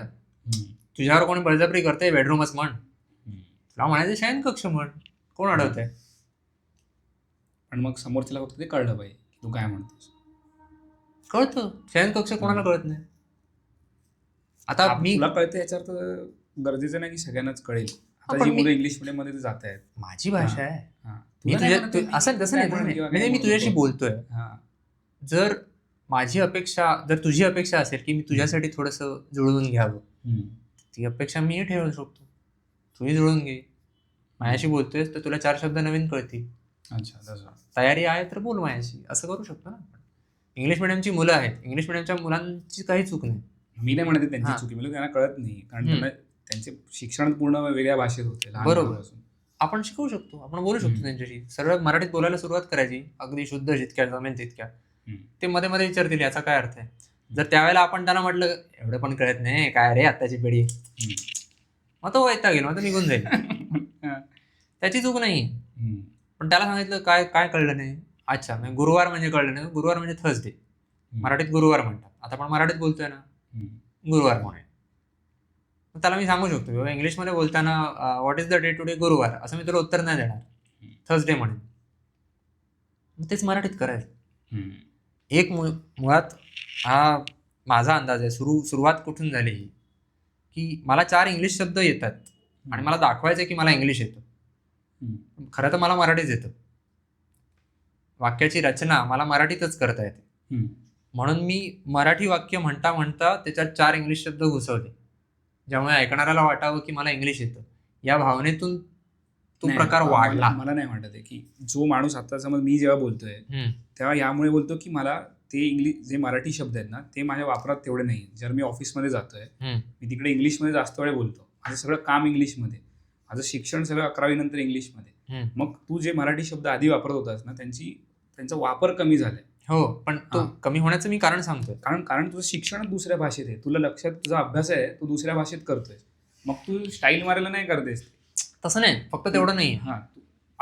तुला ते कंपार्टमेंटलायझेशन जमलं पाहिजे. आता मी इंग्लिश शब्द जे महाराष्ट्रात मुंबई किंवा पुणे सोडलं तर मला वाटतं बाकीच्या ठिकाणी मराठी शब्द जास्त. तू जसं म्हणालास की उड्डाण पूल म्हणाला, आपल्या इथे ब्रिज म्हणतात किंवा फ्लायओव्हर वगैरे म्हणत.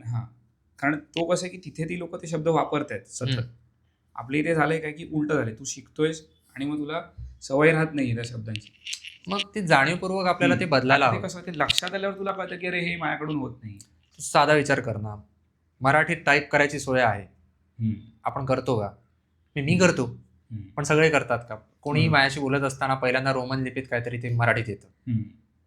आधी मी काय करायचो, आधी मी हट्टाने सगळ्यांना सांगायचो अरे आहे मराठी, 1 आठवडा लागतो फक्त हात बसायला, कर ना. करत का नाहीस? मी ते सांगणं सोडून दिलं. कारण फक्त मी स्वतः मराठीत टाईप करायला लागलो आणि मी सतत मराठीत चॅट करतोय, देवनागरीत चॅट करतोय म्हटल्यानंतर बरेच माणसं आपोआप अरे हा पण मराठीत लिहितोय तर मग मी देवनागरीत का नाही लिहितोय, हा पण देवनागरीत लिहितोय तर मग लोक आपण सुरुवात करतात. जे करतात ते करतात, जे नाही करत ते नाही करत. मग त्यांना पटवून मुद्दाम सांगून पटवून देऊन सुद्धा ते करणार नाहीत.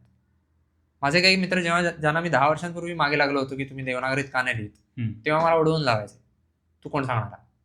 हा आता ते आपणच लिहितात, त्यांना सांगावं लागत नाही. मग ते मला कळलं ना एवढ्या वर्षात की ज्यांना सुधारायचे ते सुधारतील.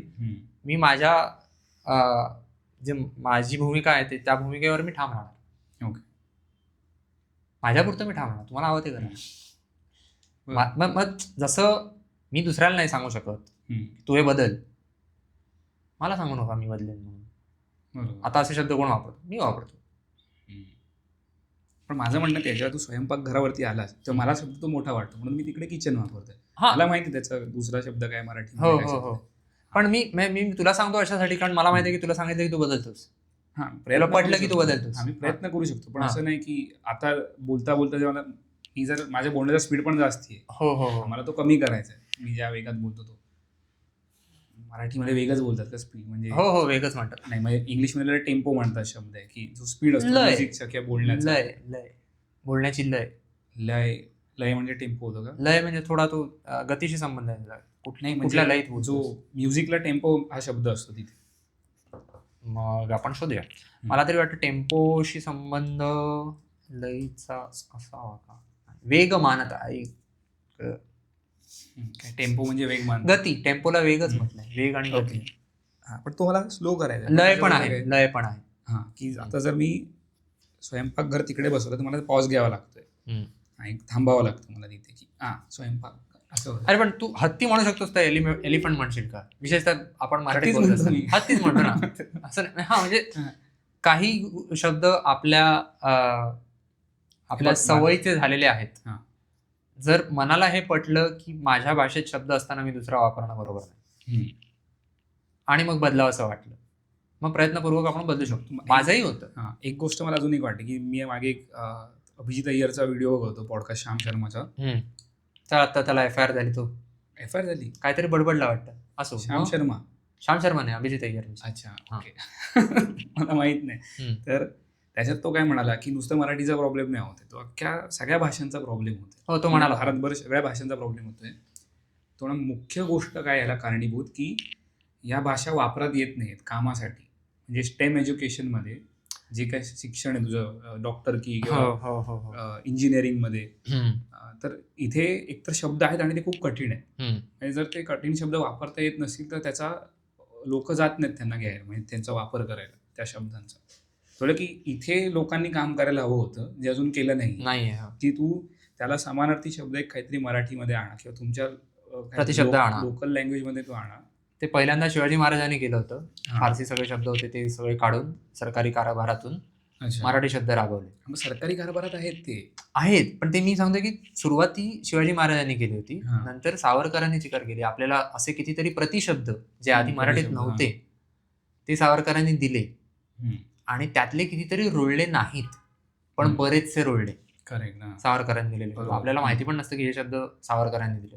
म्हणजे असे लोक असतील जे सावरकरांना माफीवीर म्हणून हिणवतील पण त्यांनी दिलेले शब्द ते रोज वापरत असतील कारण त्यांना कल्पना नाही की ते शब्द सावरकरांनी दिले.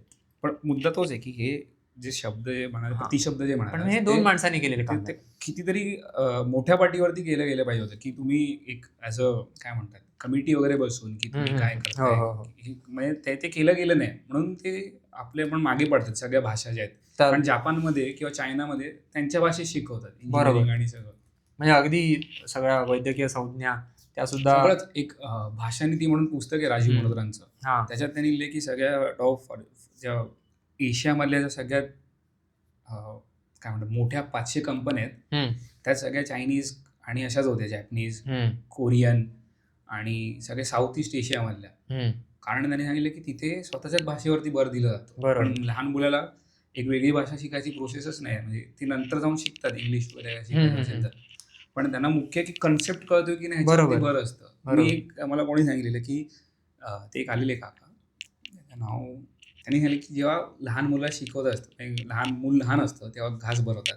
हा घास काऊचा, हा घास चिवचा. काऊ काय असतो? कावळा असतो. मग तो शाळेत गेल्यावर की तो काऊ 4 पायाचा कसा झाला? मुलाला क्लिक होत नाही. म्हणजे अच्छा, COW ओके. काव की तो काऊ अरे कावळा होता, काय कसा झाला? पण ते तुम्ही काय म्हणताय, थोपता तुम्ही त्या मुलावरती, लादता. हा, पण आता कसं पर्याय पण नाही, असं म्हणतात लोक की पर्याय नाही आहे किंवा काय. आता आपल्याला अनुजाताई पण म्हणाले तिने घरीच शिकवलं. सगळी भाषा येतात. बरोबर. मग ते होमस्कूलिंग करून ज्यांना यंत्रणेत दोष आहे हे माहिती आहे, होमस्कूलिंगचा एक पर्याय तो सगळ्यांकडे तो उपलब्ध नाही मान्य. ते करू शकतात, ते करू शकतात. मला एकाने सांगितलं होतं, मला वाटतं त्यांचं नाव राजेंद्र बर्वे होतं, मला आता आठवत नाही नीट. त्यांच्याशी बोलता होतं, ते मला म्हणाले होते की जोवर मराठी भाषा ही व्यवहार भाषा आणि ज्ञान भाषा होत नाही, जोवर तुम्ही कोणताही मूळ प्रबंध कोणीतरी संशोधन करतंय, काहीतरी करतंय, ते जोवर मराठीत येत नाही, तोवर मराठी भाषा तुम्ही तिला अभिजात दर्जा द्या किंवा काहीही करा, तिला काही मिळणार नाही, काही फायदा होणार नाही. कारण मूळ प्रबंध, आता भारतीय लग्न संस्थेचा इतिहास लिहिणारे राजवाडे, त्यांना कितीतरी प्रकाशकांनी सांगितलं होतं की तुम्ही हे इंग्लिशमध्ये लिहा, त्यात खूप मागणी आहे, वाचणारे पण खूप असतील. ते म्हणाले नाही, जर या विषयाला खूप मागणी आहे तर मी हे मराठीतच लिहिणार. ज्याला कोणाला या विषयात रस असेल त्याला मराठी शिकावी लागेल. असाच भाषेचा प्रचार. मग आता आपलं काय होतं की आपल्याला जर कुठलं तरी माहिती मिळवायची, ज्ञान मिळवायचं आहे, आपल्याला झक मारून इंग्लिश शिकावं लागतं. बरोबर, आपल्याला इंग्लिश यावं लागतं. एक जेव्हा सेमी इंग्लिश सुरू झालं, तुझ्या वेळेला मला वाटतं 6वीत सुरू झालं ना? हा, ती खरंच पंचायत झाली. माझ्या वेळेला 8वीत सुरू झालं. त्यावेळी माझा आविर्भाव असा असायचा की माझ्या वर्गात काही मुलं मराठी विज्ञानाचं पुस्तक सुद्धा विकत घ्यायची आणि इंग्लिश पण विकत घ्यायची. वर्गात इंग्लिशमध्ये शिकवलं जात आहे, जे काय शिकवलं जात आहे, आणि बाजूला मराठी पुस्तक घेऊन बसायची आणि मग अर्थ बघायची. तेव्हा बघताना असं वाटायचं की अरे बापरे, मराठीत किती जड शब्द आहेत. पण होतं काय की आपली भाषा असते ना, आपण तिला अधिकारवाणीने नावं ठेवतो, हे काय आहे, किती जड आहे. कारण आपल्याला सवय असते त्या भाषेची की आपल्याला मराठी सोपी पाहिजे. इंग्लिश आपण धरूनच चालतो की कठीण आहे. मग इंग्लिशमध्ये एखादा शब्द असतो जो लॅटिनमधून आलेला असतो, तो नुसता तो शब्द उच्चारून आपल्याला काही कळत नाही की त्या इंग्लिशचा अर्थ काय. आपल्याला डिक्शनरीत जाऊन बघावं लागतं की काय अर्थ आहे, मग आपण तो समजून घेतो. मग आपण पाठ ठोकतो, वा मला एक नवीन इंग्लिश शब्द कळला. नवा इंग्लिश शब्द कळला, मग तो किती जड असू दे, आपण स्वतःची पाठ थोपटून घेतो की वा मला शब्द कळला. आणि मराठी नवीन शब्द कळला की आपण नाही हा जड आहे, आम्ही नाही वापरणार. का? कारण आपल्याला मराठी सोयीची, आपण एक गृहीतक धरून चालतो. इंग्लिशमध्ये पण जड शब्द वापरत नसू, पण तो शब्द शिकून घ्यायची खाज असते. नवीन शब्द कळला, अरे अच्छा हा मला नवीन शब्द कळला, वा मला मस्त वाटलं, माझ्या शब्द संपत्तीत भर पडली, वोकॅब्युलरीत भर पडली. मराठीत पण ती पडायला हवी. मराठीत पण आपण पाठ थोपटून घ्यायला हवी की मला नवीन शब्द कळला. त्याऐवजी आपण नाव ठेवतो की एवढे जड शब्द कोण वापरणार. पण तो प्रॅक्टिकल गोष्ट तीच येते ना, काय हा जड शब्द वापरणार कोण, तो वापरणार कोण हे मी म्हटलं. मी त्यांच्या बाबतीत म्हणतच नाहीये ज्यांना यात रस नाहीये, हे मी माझ्या पुरतं सांगतोय की माझा आविर्भाव त्या बाबतीत असा आहे. अच्छा, की तसं तुला तेव्हा वाटतं की जे नियम मी इंग्लिशला लागू करतोय ती भाषा आहे, तेच नियम मराठीला लागू करेन, ती सुद्धा भाषा आहे. आणि उलट मराठी माझ्यासाठी सोपी आहे कारण माझी भाषा आहे. मग तिच्यातले जास्तीत जास्त शब्द भले जड असू देत, भले टंग टेस्टर आहेत सगळे, एकदम माझे बोबडी वळू दे माझी, भीतीने नाही, खरोखर अक्षरशः वळू दे, मला आले पाहिजेत. माझंही होतं ना बोलताना, आता बोलता बोलता मी किती इंग्लिश शब्द वापरले. प्रयत्न त्या दिशेने चालू आहे की बाबा 100% मराठी शब्द वापरावेत. मी लहान असताना, मी पहिलीत असताना मला आजी ओरडले, मराठीत बोलताना इंग्लिश नाही वापरायचं. म्हटलं का, इंग्लिशमध्ये काय वाईट आहे? इंग्लिशमध्ये काय वाईट नाहीये, इंग्रजीत बोलताना तू इंग्रजीत शब्द वापर, ते बरोबर आहे. मराठीत बोलताना मराठीच वापर. ते तर आपण तू आईस्क्रीम मध्ये फरसाण नाही मिक्स करणार. पण ते खूप आधीच सुरुवातीचाच व्हिडिओ होता जेव्हा आपण चर्चा केली होती. हा, पण मग हे का असायला पाहिजे, हा त्याची आठवण ठेवायला पाहिजे ना. आपण त्यावरच म्हटलं होतं की बाबा, कारण मी तुला म्हणते ह्याचं कारण काय होतं, ह्याच्या मागचं कारण काय, की मला वाटतं माझ्यापुरती होतं की सोपे कोणते शब्द आहेत त्यामध्ये वापरले जातात. हा, किंवा ते जसं तुम्हाला म्हणा की ते नेहमीच्या वापरात नाही आहेत माझ्या, जर ते सतत वापरत असेल सगळीकडे तर ते साहजिकच आहे की तोच शब्द वापरला जाईल. जेव्हा आपण आपली भाषा सुधारते, आता बघ शशी थरूर का एवढे नावाजले जातात त्यांच्या इंग्लिशसाठी, आहेत राजकारणी त्यांच्या इंग्लिशसाठी नावाजले जातात का, कारण त्यांच्या भाषेवर पकड आहे. आपण ते इंग्लिश पुरतं मर्यादित ठेवतो, ही आपली चूक होते. बरोबर. हा, जसं की कितीतरी राजकारणी जे त्यांच्या भाषेत त्यांची पकड आहे त्या भाषेत. ते त्यांची पकड आहे, आणि मग जेव्हा ते त्या भाषेत, फक्त आपण राजकारण्यांचं उदाहरण घ्यायला हवं, कितीतरी लोक आहेत ज्यांना त्यांच्या भाषेमध्ये व्यवस्थित बोलता येतं, त्या माणसाची छाप पडते. मग तो माणूस अगदी एखादी गोष्ट चुकीची पण सांगत असेल, विशेषतः तो राजकारणी असेल तर त्याला हे फायद्याचं आहे, तो अगदी थाप मारत असेल, पण तो ज्या आत्मविश्वासाने सांगतो, त्याच्या भाषेवर जेवढी पकड आहे, जेवढं प्रभुत्व आहे, ऐकणाऱ्याला वाटतं वा काय मस्त बोलला, हा माणूस मस्त आहे. तुझं संभाषण कौशल्य तुला सुधारायचं आहे की नाही, हा प्रश्न आहे. मला मराठी वाचवायचे, मराठीला काय फरक पडत, घंटा फरक पडत नाही मराठीला, तुम्ही वाचवा नका वाचवा. एक बघ, स्वामी विवेकानंद इंग्लिश मीडियम मध्ये शिकलेले काय? बघा,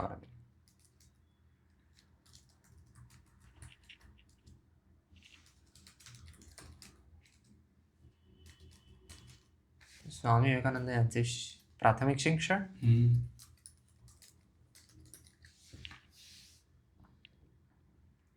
मेट्रोपॉलिटन इन्स्टिट्यूट मध्ये झाले.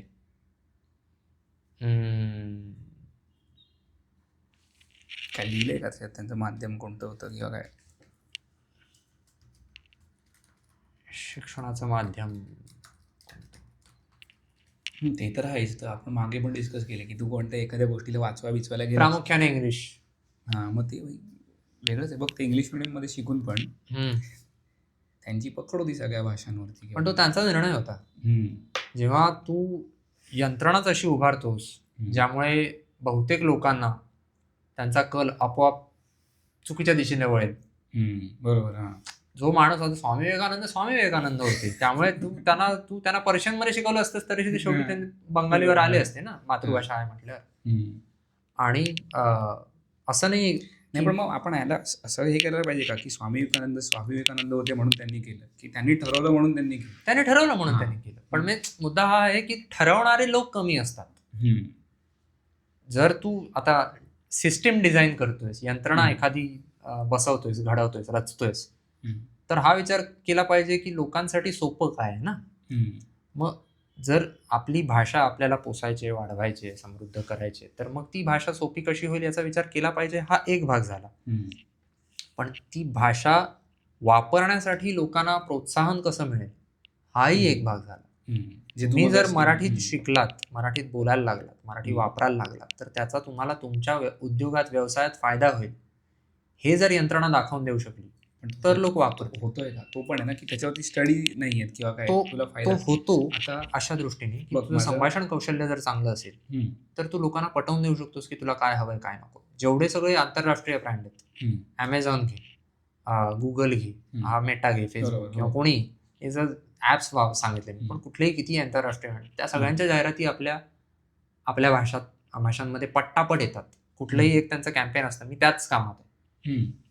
कुठलंही एक नवीन त्यांनी ऍडव्हर्टायझिंग कॅम्पेन सुरू केलं की पहिल्यांदा लोकलाइज करा, तुमच्या भाषेतले वाक्प्रचार वापरा. असतं मूळ अमेरिकन रेफरन्स असतो, कुठला तरी बास्केटबॉल प्लेअरचा असतो, ते आम्हाला सांगतात की अरे तुमच्याकडे कोण आहे खेळाडू, त्याचं नाव द्या. म्हणजे मार्केट आहे, तुमच्याकडे मार्केट आहे, आपण त्याला किंमत देत नाही. जर महाराष्ट्र देशातलं सगळ्यात श्रीमंत राज्य आहे, तर मग मराठी सगळ्यात श्रीमंत भाषा असायला हवी, पण नाहीये, कारण आपल्याला किंमत नाही. बाकीच्यांना नाही, मला असं आहे. ते आपण मी माझ्या पुरतं ठरवलं ना तर फरक पडतोय, मला दिसतंय. जो ठरवेल त्याला दिसेल.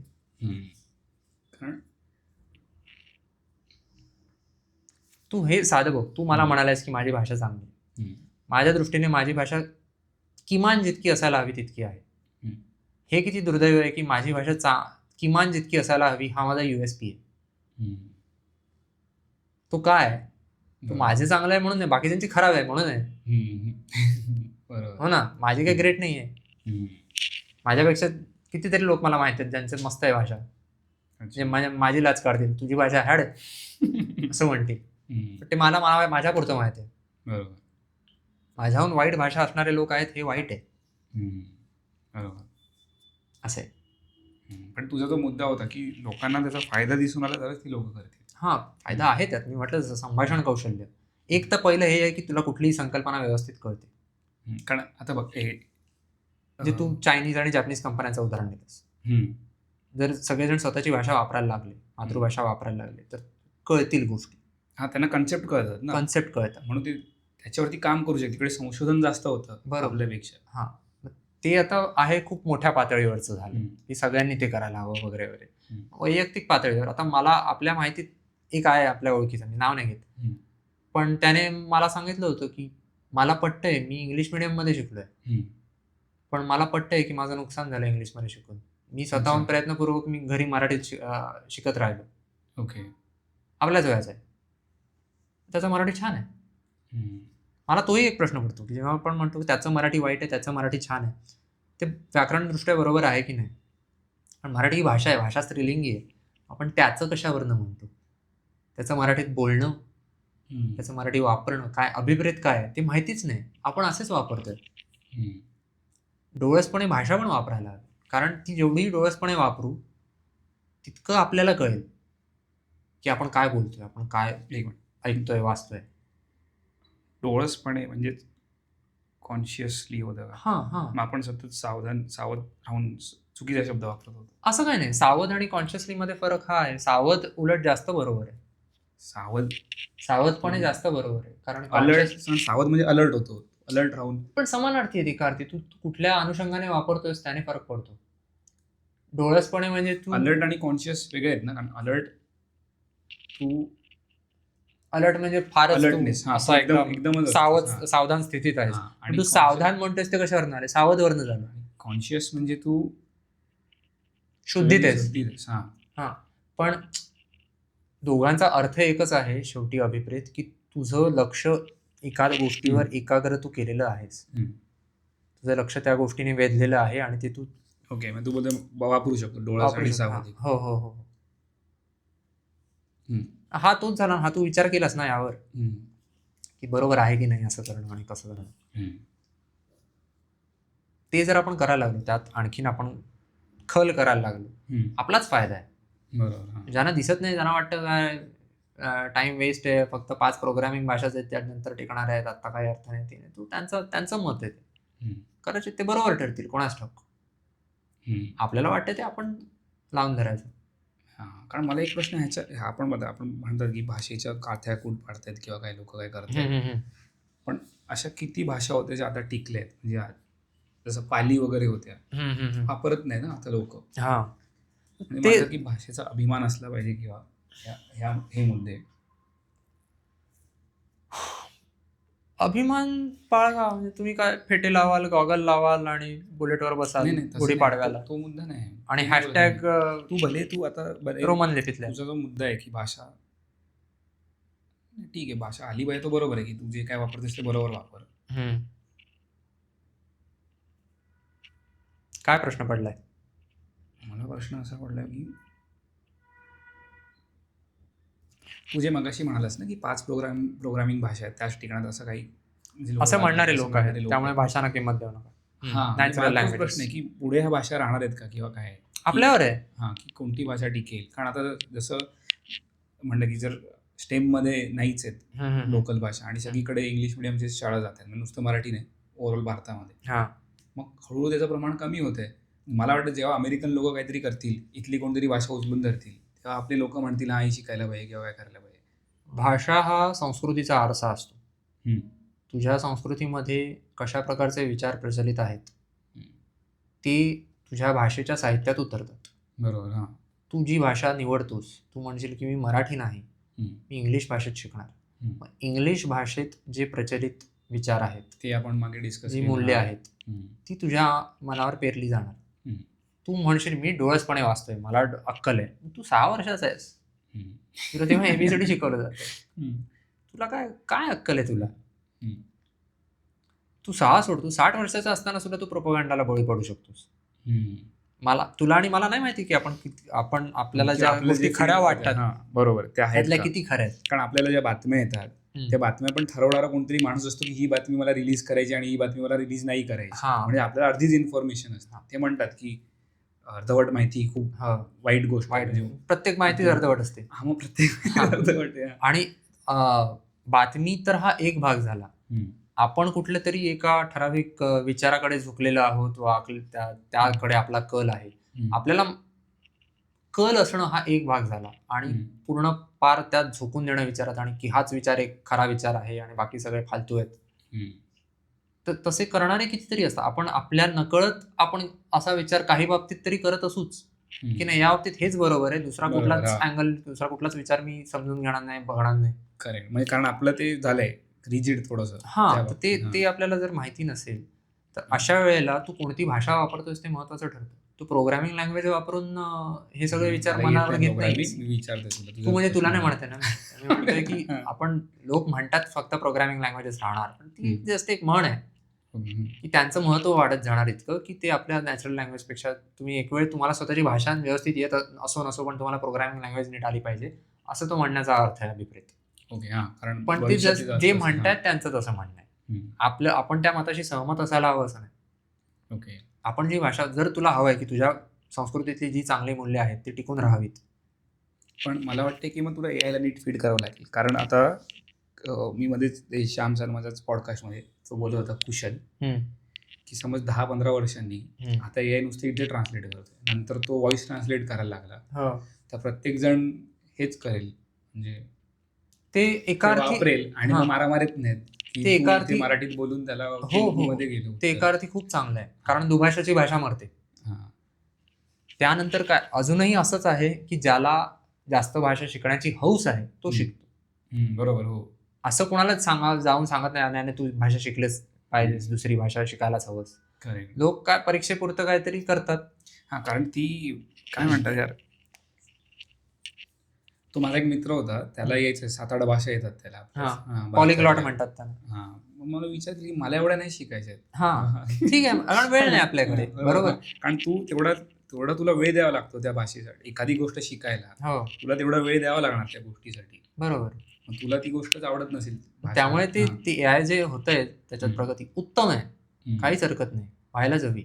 मला माहिती आहे, मी आता भाषांतराची कामं करतो एवढी वर्ष, तर मला माहिती आहे की माझ्या पोटावर त्याच्यामुळे पाय येतो, पण ते व्हायला हवं कारण ते चांगलं आहे. मी दुसरं काहीतरी करेन. दुसरं काहीतरी करशील ज्याने जास्ती व्हॅल्यू ऍड होईल. मी काहीतरी वेगळं करेन कारण माझा भाषेशी संबंध कायम राहील कामाच्या दृष्टीने. खरंय. आपण कोणतरी आणलं पाहिजे असं की भाषेवरती पण पॉडकास्टसाठी, की जशी आपल्या नंतरची पिढी कोण मराठीमध्ये किंवा काय MA वगैरे करतायत का, आणि जर त्यांनी केलं तर त्यांना काय करता येते ते करून, त्या गोष्टी करून अपॉर्च्युनिटीज काय आहेत, करिअर जे आपण आहे. पण आणायला जर आपल्याला चांगलं सापडलं तर आणूया आपण. पण त्यात कसं आहे की आता हा भाषेचा वाद, आपण पण मराठीवर एवढा वेळ बोलतोय, तर कितीही प्रयत्न केला आपण म्हटलं की हे वैयक्तिक पातळीवर ठेवायचंय की मी माझी भाषा मला टिकवायची आहे म्हणून मी वापरतो.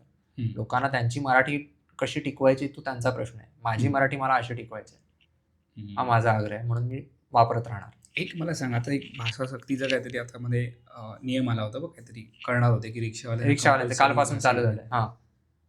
मग एक असं आपण विचारू शकतो की यार आपण रिक्षामध्ये बसून काय काय बडबडत असतो, ते त्यांना कळत नाही. नाही ते तेवढं नाही कळत. तेवढं जबरदस्ती केली शिक म्हणून आणि त्याला कळायला लागलं. तुझी भाषा दुनियेला येणं हे चांगलं की वाईट? आता इंग्रजी आपण शिकलो, आपण त्यांच्या देशात गेलो आणि तिथेच त्यांच्या डोक्यावरती म्हणजे वाटतोय. वाटतं चीन बीन सगळे जे कोण. पण ते कसं आहे माहिती आहे, शेवटी चार चौघात कसं वागायचं याची अक्कल आपल्याला असायला पाहिजे. कुठली गोष्ट तू चार चौघाचं बोलत नाही, मी तुला बोलतो की त्याने फायदा कोणाचा झाला, त्याने त्यांचा फायदा झाला की आपला फायदा झाला. काही गोष्टीत आपला, काही गोष्टीत त्यांचा. ते शेवटी कसं आहे, दोघांचाही फायदा होईल असंच करायचं ना. आपल्याला तो शत्रू नाही आहे आपला, जो बाहेरून आलाय. बरोबर. कारण लोक इकडून तिकडे जात राहणार. तुला जर्मनीत जायचं, तू जर्मन भाषा शिकशील, तुला शिकावीच लागते. तुला जपानला जायचं, तू जपानी भाषा शिकशील, तुला शिकावीच लागते. महाराष्ट्रात येतोस, मराठी शिक. मग ते मी बंगालला गेलो काम शोधायला, मी बंगाली शिकेन. ते चिन्मय भावे म्हणाले तसं की तुम्ही कंपल्सरी मुलांना पाठवा, काय स्टेट्स मधून इथे तिथे. भारतात विविधतेत एकता म्हणतो आपण, डायलॉग मारतो. बरोबर. ठीक आहे. आणि बाई तुम्ही पण विविधता तुझ्या रक्तात भिनायला हवी ना. बरोबर. मला जर एकच भाषा येते आणि माझी भाषा पण मला नीट येत नाही, मग काय माझ्या रक्तात पाणी वाहत आहे नुसतं, बरोबर. कसं चालेल? ब्रेक घ्यायचा की थांबवायचं? झालं आपण झालं, बरंच बोललो ना. हो. विदाउट ब्रेक, धबाधब. तर असा सगळा पॉडकास्ट जोरदार, आजचा चिल पॉडकास्ट नंतर Chill पेटला. podcast. हा, कारण सुरुवातीला आपण मराठीच्या मगाशी मुद्द्यावर असं सगळेच पेटतो ना. आणि नाही, मराठीच्या मुद्द्यावर पेटलो असेल ना, आपण नीट चर्चा केली काय चर्चा नीट केली, पण मी म्हणते उत्साह हा, मी पेटलो असेल मग कदाचित. कारण आपल्याला कमी वाटतं ना पेटलो. आपली भाषा टिकावी किंवा काय जे काय. हम्म. पण तू जे म्हणत असते की मी माझ्यापुरतं जरी नीट केलं, हम्म. जर मी माझ्यापुरती माझी भाषा सुधारली, नीट बोललो, तर काय कमी आहे? तेवढं पुरेसं आहे. तेवढं पुरेसं आहे. हा. मग मी माझ्या मुलांना शिकवेन. जे आपण बाकीच्या गोष्टींबद्दल पण बोलतो ना की मी माझ्यापुरता सुधारेल. हा, आणि मग आपल्या उदाहरणावरनं ज्यांना कोणाला प्रेरणा घ्यायची असतील ते घेतील, नाही तर नाही. तुला काही इन्फ्लुएन्सर नाही बनायचंय. नाही, तू तुझ्यापुरता नीट माझ्यापुरतं नीट वागतोय, बास पुरे. आहे ग.